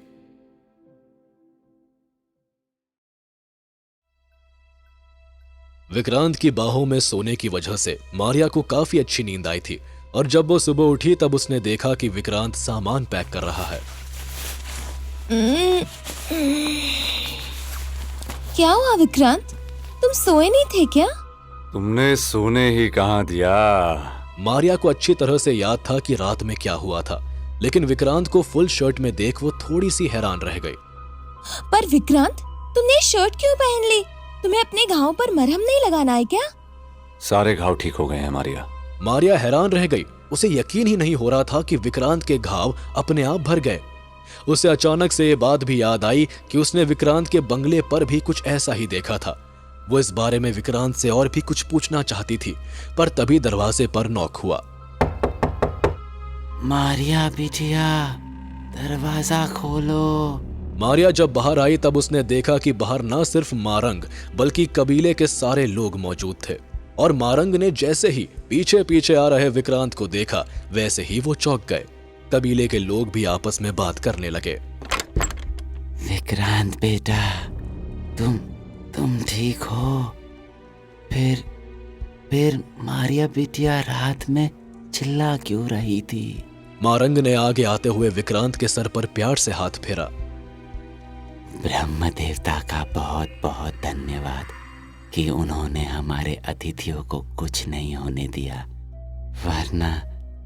वरना मैं कभी अपने आप को माफ नहीं कर पाता। वैसे विक्रांत बेटा, तुम्हें भी बड़े मालिक ने बचाया है ना? विक्रांत जानता था कि मारंग के बड़े मालिक का मतलब राजवीर है।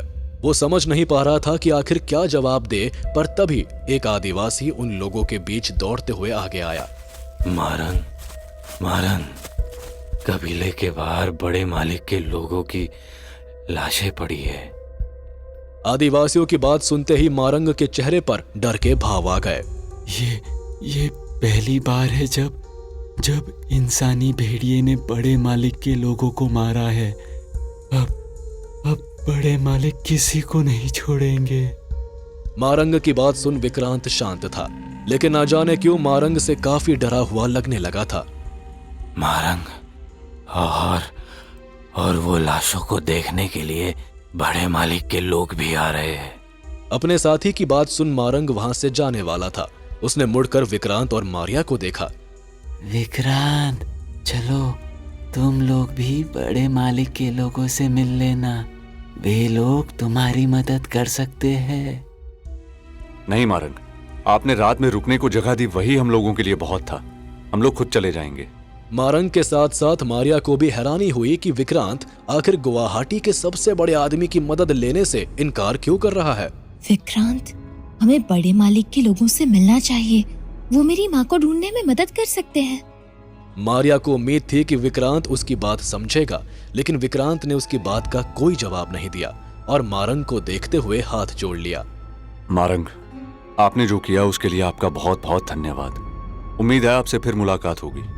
अगर बड़े मालिक के लोग नहीं आते तब मैं तुम दोनों को सड़क तक छोड़ने जाता, लेकिन कोई बात नहीं, मैं अपने एक आदमी को तुम लोगों के साथ भेज देता हूँ। मारंग के कहने पर एक आदिवासी विक्रांत के साथ साथ सड़क की तरफ चला गया, जबकि मारंग खुद बड़े मालिक के लोगों से मिलने जाने लगा। इधर मारिया विक्रांत से थोड़ा सा नाराज दिख रही थी। उसे समझ नहीं आ रहा था कि अचानक से विक्रांत इतना शकी क्यों हो गया है। वो पूरे रास्ते चुप रही और वो आदिवासी जैसे ही उन लोगों को सड़क पर छोड़कर वापस गया, वैसे ही वो गुस्से से विक्रांत को देखने लगी। विक्रांत, तुमने मारंग की बात क्यों नहीं मानी? हमें बड़े मालिक के लोगों से एक बार बात करनी चाहिए थी। मारंग ने बताया कि बड़े मालिक सबकी मदद करते हैं, वो जरूर हमारी भी मदद करते। देखो, पिछली बार तुमने मारंग की बात ना मानकर खुद को खतरे में डाल दिया था, और इस बार लगता है मुझे मुसीबत में डाल दोगे। मारिया, हम लोग जिस जगह पर हैं उसका पहला रूल यही है कि किसी पर भी ट्रस्ट मत करो। और तुम जिस बड़े मालिक की बात कर रही हो, ये वही इंसान है जिसने हम लोगों पर हमला करवाया था। विक्रांत की बात सुन मारिया हैरान रह गई। ओह गॉड, इसका मतलब मेरी माँ का किडनैपिंग इसी बड़े मालिक ने करवाया है। मारिया परेशान थी कि आखिर यहाँ क्या चल रहा है, जबकि इधर विक्रांत हाथ देकर टैक्सी रुकवाने का कोशिश कर रहा था। मारिया विक्रांत से इस बारे में और भी बात करने वाली थी, जबकि इधर विक्रांत ने अब तक एक लोकल टेम्पो रुकवा लिया था। मारिया, जल्दी आओ, हम लोग और ज्यादा देर तक नहीं रुक सकते। इधर एक तरफ जहां विक्रांत की बातों से मारिया थोड़ी सी कंफ्यूज थी, वहीं दूसरी ओर मारंग जब उन लाशों के पास पहुंचा तब उसने देखा कि वहां पर सिर्फ बड़े मालिक के आदमी नहीं, बल्कि बड़े मालिक का बेटा अभिराज भी मौजूद था। छोटे सरकार, ये पहली बार हुआ है जब इंसानी भेड़िए ने आपके लोगों को मारा हो। अभिराज गौर से अपने आदमियों की लाशों को देख रहा था, लेकिन मारंग को बीच में बोलते ही वो गुस्से से मारंग को देखने लगा और भारी कदमों से उसकी तरफ बढ़ने लगा। इधर मारंग भी अभिराज को गुस्से में देख डर से भर गया। उम्रदार मारंग इस बात को अच्छी तरह से जानते थे कि अभिराज अपने पिता राजवीर की तरह शांत नहीं, बल्कि बहुत ही ज्यादा गुस्से वाला है। हे ब्रह्म देवता, ये छोटे सरकार मुझे ऐसे क्यों देख रहे हैं? मारंग डर से भरा हुआ था, जबकि तभी अभिराज ने आगे बढ़कर उसके गर्दन पर हाथ रख दिया। बुढ़े, तूने कल रात किसको अपने कबीले में आश्रय दिया था? अभिराज की आवाज सुनते ही मारंग की धड़कनें तेज हो गई। किसी को नहीं छोटे सरकार। मारंग की बात सुन अभिराज ने गुस्से से अपने दांत भींच लिए और उसके गर्दन पर अपनी पकड़ मजबूत कर ली। नामुराद, अभिराज से झूठ बोलने की बस एक ही सजा होती है, और वो है मौत। इतना कहने के साथ ही अभिराज ने अपनी पूरी ताकत से मारंग को उछालकर दूर फेंक दिया और गुस्से से उसके कबीले के लोगों को देखने लगा। मार डालो सबको।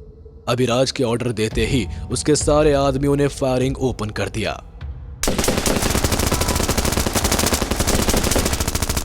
विक्रांत और मारिया दोनों शहर की तरफ जा रहे थे, लेकिन दूर चलने वाली गोलियों की आवाज उन लोगों तक भी पहुंच रही थी। मारिया डर की नजरों से विक्रांत को देखने लगी थी। अरे मैडम जी, ज्यादा टेंशन मत लीजिए, यहाँ पर ये सब नॉर्मल है।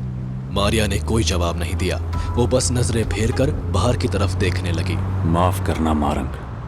पता नहीं कैसे, लेकिन विक्रांत को इस बात का अंदाजा हो गया था कि उसके पीछे मारंग के लोगों के साथ क्या हुआ, और जब वो मारिया के साथ होटल पहुंचा तब मारिया भी उसके सीरियस चेहरे को देख सब कुछ समझ गई।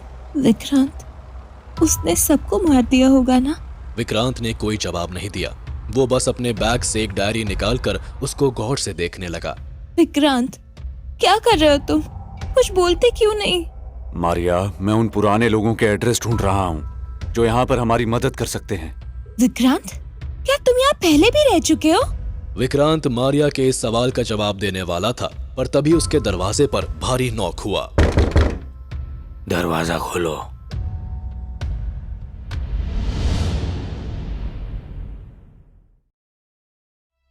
मारिया और विक्रांत दोनों होटल के कमरे में पहुंचे ही थे कि तभी अचानक दरवाजे पर दस्तक हुई।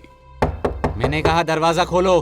रूम के अंदर मारिया हैरानी से विक्रांत को देखने लगी, जबकि विक्रांत एकदम शांत नजरों से दरवाजे की तरफ देखे जा रहा था। मैं आखिरी बार कह रहा हूँ, अगर इस बार तुमने डोर ओपन नहीं किया तो मैं दरवाजा तोड़कर अंदर आ जाऊंगा।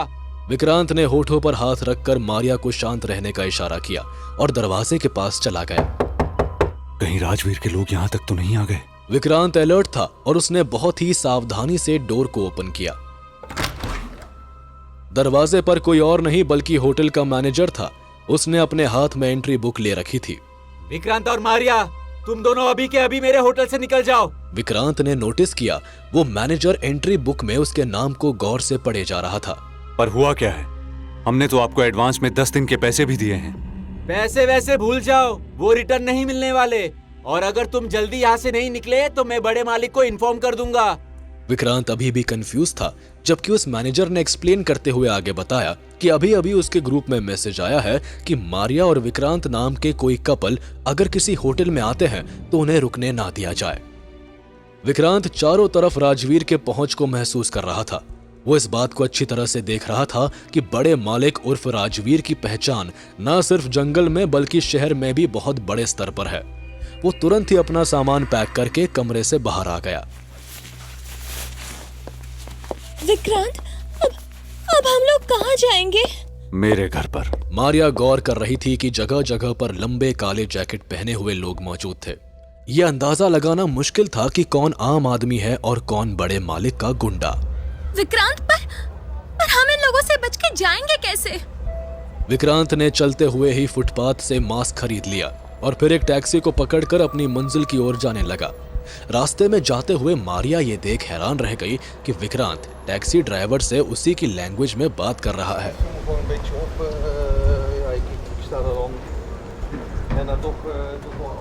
विक्रांत में कुछ तो है। मारिया जितना ज्यादा विक्रांत के साथ समय गुजार रही थी वो उतना ही ज्यादा विक्रांत से इंप्रेस हो रही थी, जबकि वहां दूसरी ओर जंगल में मारंग और उसके कबीले के लोगों को मारने के बाद अभिराज भी सिटी की तरफ ही आ रहा था। अभिराज के साथ साथ उसका पूरा काफिला मौजूद था। छोटे सरकार, गुस्ताखी माफ कीजिएगा, लेकिन क्या आपको सच में लगता है कि हमारे आदमियों को एक भेड़िए ने मारा होगा? रिज्जू के सवाल पर अभिराज ने शांत नजरों से रिज्जू को देखा। दरअसल रिज्जू उसका राइट हैंड था और पूरे गैंग में बस एक रिज्जू ही था जिसकी बात का अभिराज बुरा नहीं मानता था। जिस तरह के घाव उन लोगों के शरीर पर थे उस तरह के घाव इंसान तो नहीं कर सकते रिज्जू। यानी उसके बारे में जो अफवाहें फैल रही हैं वो सब सच है? अभिराज रिज्जू के इस सवाल का जवाब देने वाला था, पर तभी उसका मोबाइल बज उठा। अभिराज ने देखा ये उसके पिता बड़े मालिक यानी कि राजवीर का कॉल था। उसने धीरे से कॉल रिसीव किया। Yes dad. अभिराज, घर आओ। पर पापा, मारिया अभी तक मेरे पकड़ में नहीं आई है। मैंने कहा घर आओ, मतलब घर आओ। राजवीर की कड़क आवाज को सुन अभिराज ने अजीब सा मुंह बना लिया और तुरंत ही अपनी कार घर की ओर मोड़ दी।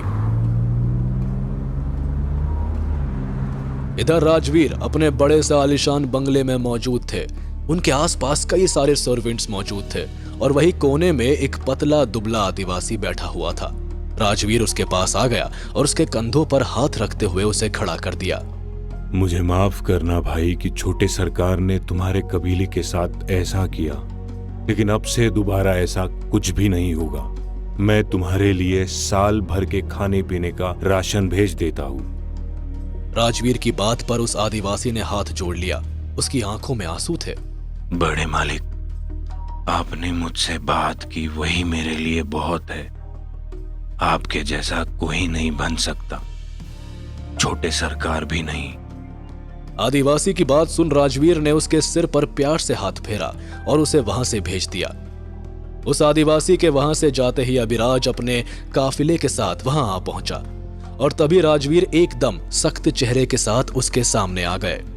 अभिराज, तुम कोई भी काम पूरा नहीं कर पाते, चलो कोई बात नहीं, लेकिन काम पूरा न करने के बाद भी तुम इतना रायता क्यों फैलाते हो?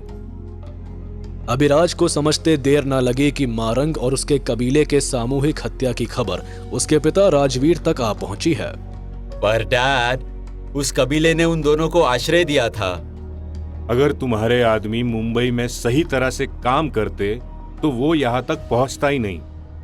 पर डैड, आपने ही कहा था कि आपको रेखा को भी सबक सिखाना है, इसलिए तो मैं उसकी मॉम को उठाकर लाया। अभिराज, मैंने कहा ना सफाई देना बंद करो।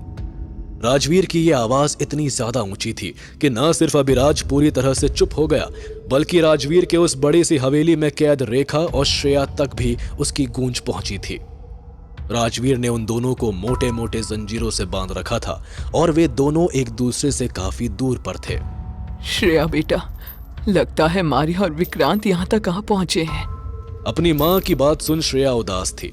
उसे इस बात का भी अफसोस हो रहा था कि उसने मारिया को विक्रांत से मदद लेने के लिए मना किया था। हाँ माँ, अब विक्रांत ही हमारी आखिरी उम्मीद है। रेखा के साथ साथ श्रेया भी विक्रांत के ही भरोसे में बैठी थी, जबकि इधर राजवीर अभी भी गुस्से में था। अभिराज, ध्यान से सुनो कि मारिया और विक्रांत को कैसे पकड़ना है। इस बार मुझे कोई बेवकूफी नहीं चाहिए। इधर एक तरफ जहां राजवीर अपने बेटे को अपना प्लान समझा रहा था, वहीं दूसरी ओर विक्रांत मारिया को लेकर अपने पुराने घर पर आ गया था। मारिया ये देख हैरान थी कि विक्रांत का यहाँ का भी घर मुंबई के घर की तरह आलीशान है, लेकिन किसी के न रहने की वजह से विक्रांत का ये घर किसी खंडर की तरह हो गया था। विक्रांत पेड़ पौधों के बीच से होते हुए उसे अपने बड़े से बने तहखाने में ले गया। मारिया, अब जब तक हमें कोई लीड नहीं मिल जाती तब तक हम लोग यहीं रहेंगे। मारिया उस तहखाने को ध्यान से देख रही थी, जबकि इधर विक्रांत अपने उस खंडर से दिखने वाले बंगले में सिक्योरिटी सेट करने में लग गया। विक्रांत अपने इस बंगले में ऐसे ऐसे ट्रिक्स का यूज कर रहा था जिससे कि यहाँ पर किसी के आने की खबर उसे पहले ही पता चल जाए।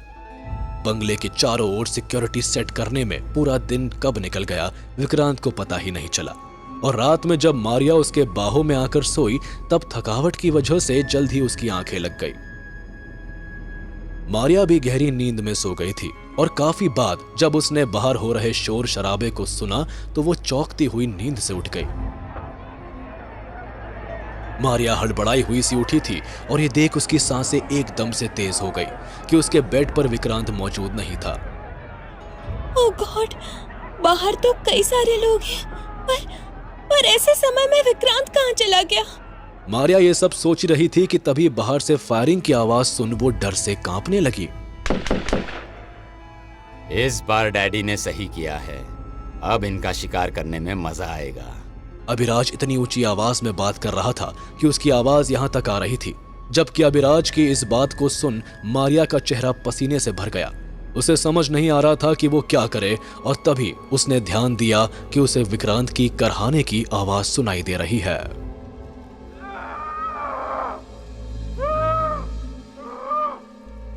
विक्रांत की आवाज सुन मारिया जब उस आवाज की ओर गई तब उसने वहां जो देखा उसे देख उसकी आंखें हैरत से चौड़ी हो गई। वो जो देख रही थी उस पर उसे यकीन नहीं हो रहा था। मारिया ने देखा कि विक्रांत दर्द से करहाते हुए अपने ही कपड़े फाड़े जा रहा है। उसके बाल अचानक से लंबे होने लगे थे और वो किसी जानवर की तरह जमीन पर रेंगने लगा था। मारिया ने देखा कि विक्रांत के नाखून भी तेजी से बढ़ रहे थे और देखते ही देखते वो एक आम इंसान से खूंखार भेड़िया में बदल गया।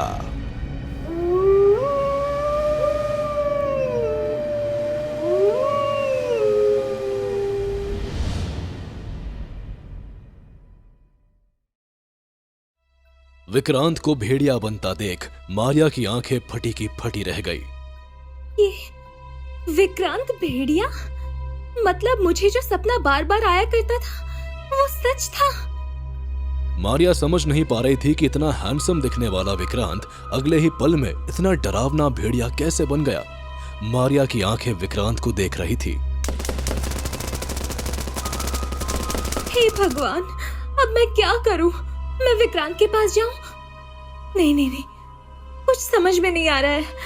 अब तक विक्रांत का पूरा शरीर भेड़िए में बदल चुका था। उसकी लंबाई करीब 7 फुट की हो चुकी थी। उसके नाखून और दांत बड़े नुकीले हो चुके थे। विक्रांत ने मारिया की तरफ देखा और भेड़िए के अंदाज में आवाज लगाई। वो मारिया की तरफ बढ़ रहा था। वही भेड़िए की यह भयानक आवाज सुन बाहर खड़े अभिराज के गुंडे डर से कांपने लगे। अभिराज ने अपने गुंडों की तरफ देखा। उनके हाथ में गन होने के बावजूद सब के सब डर से बर्फ की तरह जम चुके थे। अभिराज ने गुस्से में रज्जू के हाथ से गन ले ली। तुम लोग अंदर जाकर उस भेड़िए को मारना पसंद करोगे या तुम सबको यही मार दूं? अभिराज के गुंडों को दोनों तरफ मौत दिख रही थी।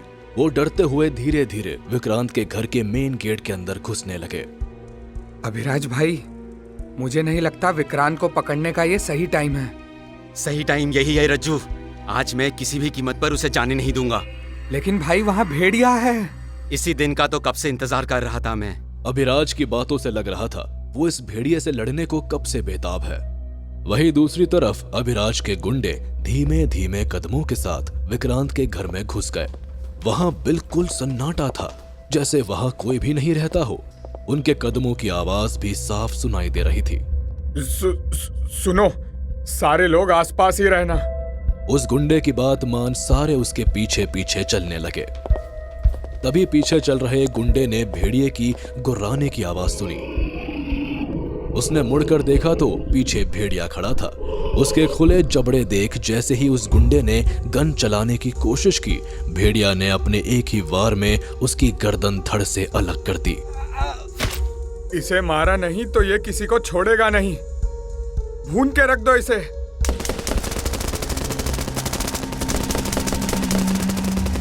सारे गुंडों ने अंधाधुंध फायरिंग स्टार्ट कर दी, लेकिन विक्रांत के इस भेड़िया अवतार की रफ्तार इतनी तेज थी कि कोई भी उसे देख नहीं पा रहा था। वो 2 ही जंप में घर के ऊपर चढ़ गया और अपने सीने पे मुक्के मारते हुए जोर से चिल्लाने लगा। रज्जू अभिराज के साथ बाहर खड़ा था। मैं कह रहा हूँ भाई, हमारे गुंडे उस भेड़िए के लिए काफी नहीं है। पहले अंदर जाकर देख कि क्या हुआ। उस भेड़िए को जितनी जल्दी हो खत्म कर। मैं जाऊं? ठीक है, जाता हूं। रज्जू 10 आदमियों को अकेले ही खत्म करने का दम रखता था, लेकिन अभी भेड़िए के सामने जाने से उसे थोड़ा डर लग रहा था। अभिराज की आंखें उस घर की तरफ टिकी हुई थी। वही घर के छज्जे से भेड़िए ने गुंडों को देखते ही उनके ऊपर छलांग लगा दी। फायरिंग की वजह से लग रहा था दिवाली के सारे पटाखे एक साथ जला दिए गए हो। भेड़िया सारी गोलियों से बचते हुए गुंडों को मारने की कोशिश कर रहा था, लेकिन वो ज्यादा देर तक खुद को उन बुलेट से बचा नहीं पाया। एक बुलेट आकर सीधे उसकी कमर में लगी। भेड़िया और गुस्से में भागता हुआ आया और उसने गोली चलाने वाले गुंडे के 2 टुकड़े कर दिए। तुम सारे लोग एक जगह क्या कर रहे हो? तुम दोनों अंदर जाओ और उस लड़की और विक्रांत को ढूंढो। रज्जू की बात सुनते ही बाहर खड़े 2 और गुंडे घर के अंदर गए। मारिया उन बुलेट की आवाज से इतनी डर चुकी थी कि अपने कान बंद करके वो एक कमरे में जाकर छुप गई। यहाँ बैठे रहने से कुछ नहीं होगा, मुझे विक्रांत की मदद करनी होगी। मारिया ने वहां पड़ी एक लकड़ी का टुकड़ा उठाया और बाहर की तरफ जाने लगी। जैसे ही वो बाहर निकली, उसके सामने वो 2 गुंडे आकर खड़े हो गए। जल्दी से इस लड़की को उठा और चल। तुझे क्या लगा इस लकड़ी के टुकड़े से तू हमें रोक सकती है? मारिया ने गुस्से में उस गुंडे को मारने की कोशिश की, लेकिन उस गुंडे ने मारिया का हाथ पकड़ लिया और उसे जोर का एक थप्पड़ जड़ दिया।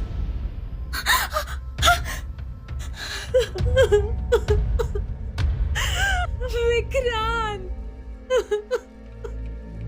हाँ, बुला ले उसे। हम भी उसी को ढूंढ रहे हैं। चल एक बार और चिल्ला। इतना बोलकर दोनों गुंडे हंसने लगे। तभी अचानक उनके पीछे भेड़िया आया और एक झटके में उसने दोनों गुंडों को मार डाला। मारिया की आंखें उस भेड़िए को एकटक देखे जा रही थी। भेड़िया धीरे धीरे मारिया के करीब आ रहा था।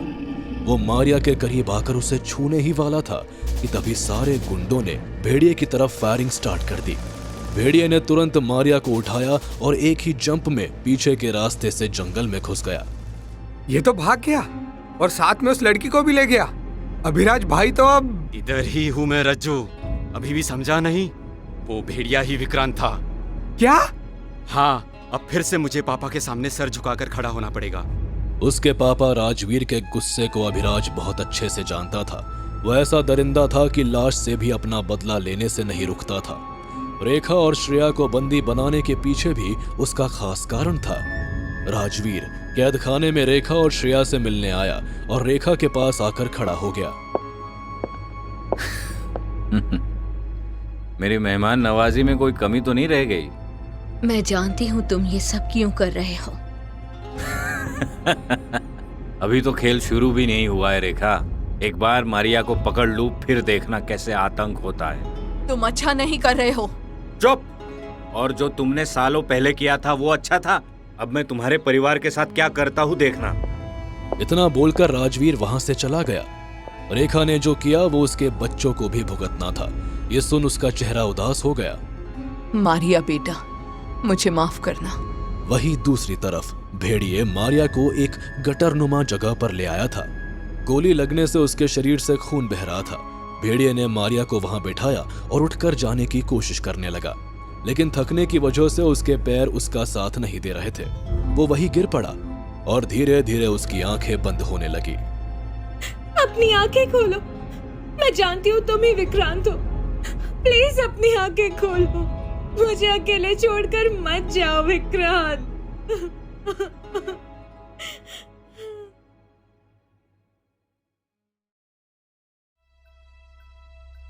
विक्रांत के शरीर पर बुलेट्स लगने की वजह से उसके घावों से बहुत ज्यादा खून बह रहा था। कमजोरी के मारे वो लगभग बेहोश हो चुका था। विक्रांत, ये तुम्हारा क्या हाल कर दिया है उन लोगों ने। हे भगवान, अब मैं क्या करूं? ऐसी सुनसान जगह में तो हमारी कोई मदद करने के लिए भी नहीं आएगा। विक्रांत, प्लीज सांस लो। ये बोलते बोलते मारिया का हाथ विक्रांत के सीने तक पहुंच गया, जिसके चलते विक्रांत का रूप धीरे धीरे बदलने लगा। उसका आकार आम इंसान जितना होने लगा। उसके शरीर से बाल गायब होने लगे। उसके नाखून नॉर्मल हो गए। कुछ ही मिनटों में विक्रांत अपने इंसानी रूप में वापस आ गया। मारिया, मेरे घाव बहुत गहरे हैं। तुम्हें जल्दी कुछ करना होगा। हाँ, बताओ मुझे विक्रांत, मैं क्या करूं? तुम्हें मेरे शरीर के अंदर से सभी बुलेट्स को निकालना होगा। लेकिन कैसे? मैं कैसे? यहाँ पर तो कोई मदद के लिए भी नहीं है। मारिया की इस बात पर विक्रांत ने अपनी दाईं ओर इशारा किया। उस गटरनुमा जगह पर एक बड़ा सा पाइप था, जिसके अंदर मुसीबत के वक्त पनाह मिल सकती थी और जरूरत का सभी सामान भी। ये जगह विक्रांत के अड्डों में से एक थी। विक्रांत मारिया का सहारा लेते हुए उसी पाइप के अंदर पहुंच गया और उसने मारिया को एक चाकू गर्म करने को कहा।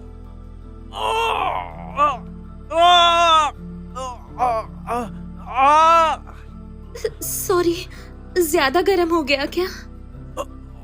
नहीं, बिल्कुल ठीक गर्म किया है तुमने चाकू को। मेरे जख्म ही कुछ ज्यादा गहरे हैं। आई नो, तुम्हें बहुत पेन हो रहा होगा। क्या जरूरत थी तुम्हें वो सब करने की? मैंने तुम्हें मना भी किया था ना कि उन लोगों की तरफ मत जाओ, लेकिन तुम नहीं माने। आदत ही खराब है, क्या करूं? आदत है? सीरियसली? अब तुमने मेरी उलझन को और भी ज्यादा बढ़ा दिया है। तुम्हारा ये रूप, और ऊपर से कौन थे वो लोग और तुम्हारा पीछा क्यों कर रहे थे? तुम्हारे सभी सवालों का जवाब मैं तुम्हें जरूर दूंगा, लेकिन अभी नहीं, सही वक्त आने पर। विक्रांत के ऊपर ऐसी गन से हमला किया गया था कि ज्यादातर बुलेट्स उसके मांस में बहुत अंदर तक धंस चुकी थी। बुलेट्स तो निकल गई विक्रांत, लेकिन तुम्हारा अभी भी बहुत खून बह रहा है। तभी मारिया की नजर अपनी कुर्ती की तरफ गई। वो पूरी ताकत से अपने दामन को फाड़ने लगी। अरे ये क्या कर रही हो? वही जो फिल्मों में हीरोइन हीरो के लिए करती है। मारिया ने अपनी कुर्ती से फाड़े हुए कपड़े के टुकड़े टुकड़े करके विक्रांत के घावों पर बांध दिया। जब तक हम डॉक्टर के पास नहीं जाते, इसी से काम चलाना होगा। भेड़िए से इंसानी रूप में वापस आने की वजह से विक्रांत के शरीर पर इस वक्त कपड़े नहीं थे। मारिया, तुम्हें कहीं से मेरे लिए कपड़ों का इंतजाम करना होगा। मैं सारी रात ऐसे नहीं रह सकता। कपड़े? यहाँ कहाँ मिलेंगे कपड़े? तभी विक्रांत ने उस बड़ी सी पाइप के दूसरे सिरे की तरफ इशारा किया। वहां पाइप की छत से लगा एक चादर का टुकड़ा लटका हुआ था। मारिया फटाफट उस चादर के टुकड़े को लेकर आ गई और उसने विक्रांत के शरीर को उससे लपेट लिया। पहले तो तुम्हारे घाव अपने आप ठीक हो जाते थे, इस बार ऐसा क्यों नहीं हो रहा है? मेरे घाव तभी ठीक होंगे जब मेरी शक्तियां बढ़ेंगी। मैंने पिछली 2 रातों से कुछ खाया नहीं है। अगली बार अपना रूप बदलने से पहले मुझे कुछ खाना होगा, तभी मेरी शक्तियां वापस आएंगी। मारिया ने जब विक्रांत को कांपते हुए देखा तो अपनी बाहों में समेट लिया। आइंदा अगर तुमने ऐसा कुछ भी किया ना तो मुझसे बुरा कोई नहीं होगा। क्यों, क्या कर लोगी तुम? क्या कर लूंगी? अगर गुस्सा आया ना तो तुम्हारी जान भी ले सकती हूँ। पता है आज मेरी क्या हालत हो गई थी? एक पल के लिए तो मुझे ऐसा लगा कि शायद मैं तुम्हें खो दूंगी। शर्म आनी चाहिए तुम लोगों को, एक काम ढंग से नहीं कर सकते। दूसरी ओर अभिराज ने जाकर जब राजवीर को विक्रांत के न मिलने की खबर दी तो राजवीर किसी बम के गोले की तरह उस पर बरस पड़ा। डैड, मेरी बात समझने की कोशिश कीजिए। हमने पूरी प्लानिंग की थी उस विक्रांत को पकड़ने की, लेकिन पकड़ तो नहीं पाए ना। इस बार भी फेल हो गए हमेशा की तरह। सरकार, राजवीर ने रिज्जू के एक जोरदार तमाचा मार दिया। हर बार इसकी साइड लेने के लिए आ जाते हो। डैड, आपको ये सब बहुत आसान लग रहा है। वो विक्रांत बहुत ज्यादा ताकतवर है और चालाक भी। तो क्या हम लोग बेवकूफ है? मैंने तुम्हारे लिए सब कुछ इतना आसान कर दिया था, उसके बावजूद भी तुम नाकामयाब रहे। राजवीर के गुस्से के सामने बड़े से बड़े आदमी को अपना सर झुकाना पड़ता था, तो फिर उसके खुद के बेटे की औकात ही क्या थी। राजवीर अपने दोनों हाथ बांधते हुए अपनी हवेली के बालकनी में आकर खड़े हो गया। उसने चमकते हुए चांद की तरफ देखा। बस अब बहुत हो चुका, सब कुछ मुझे ही करना होगा। उधर कैद खाने में कैद रेखा और श्रेया को भी राजवीर की बातें साफ साफ सुनाई दे रही थी। माँ सुना आपने? ये लोग क्या बातें कर रहे हैं? कहीं मारिया और विक्रांत को जान से तो नहीं मार देंगे ना? कभी नहीं। राजवीर का ये सपना कभी पूरा नहीं हो पाएगा। लेकिन माँ, आप इतने भरोसे से ये कैसे बोल सकती हैं?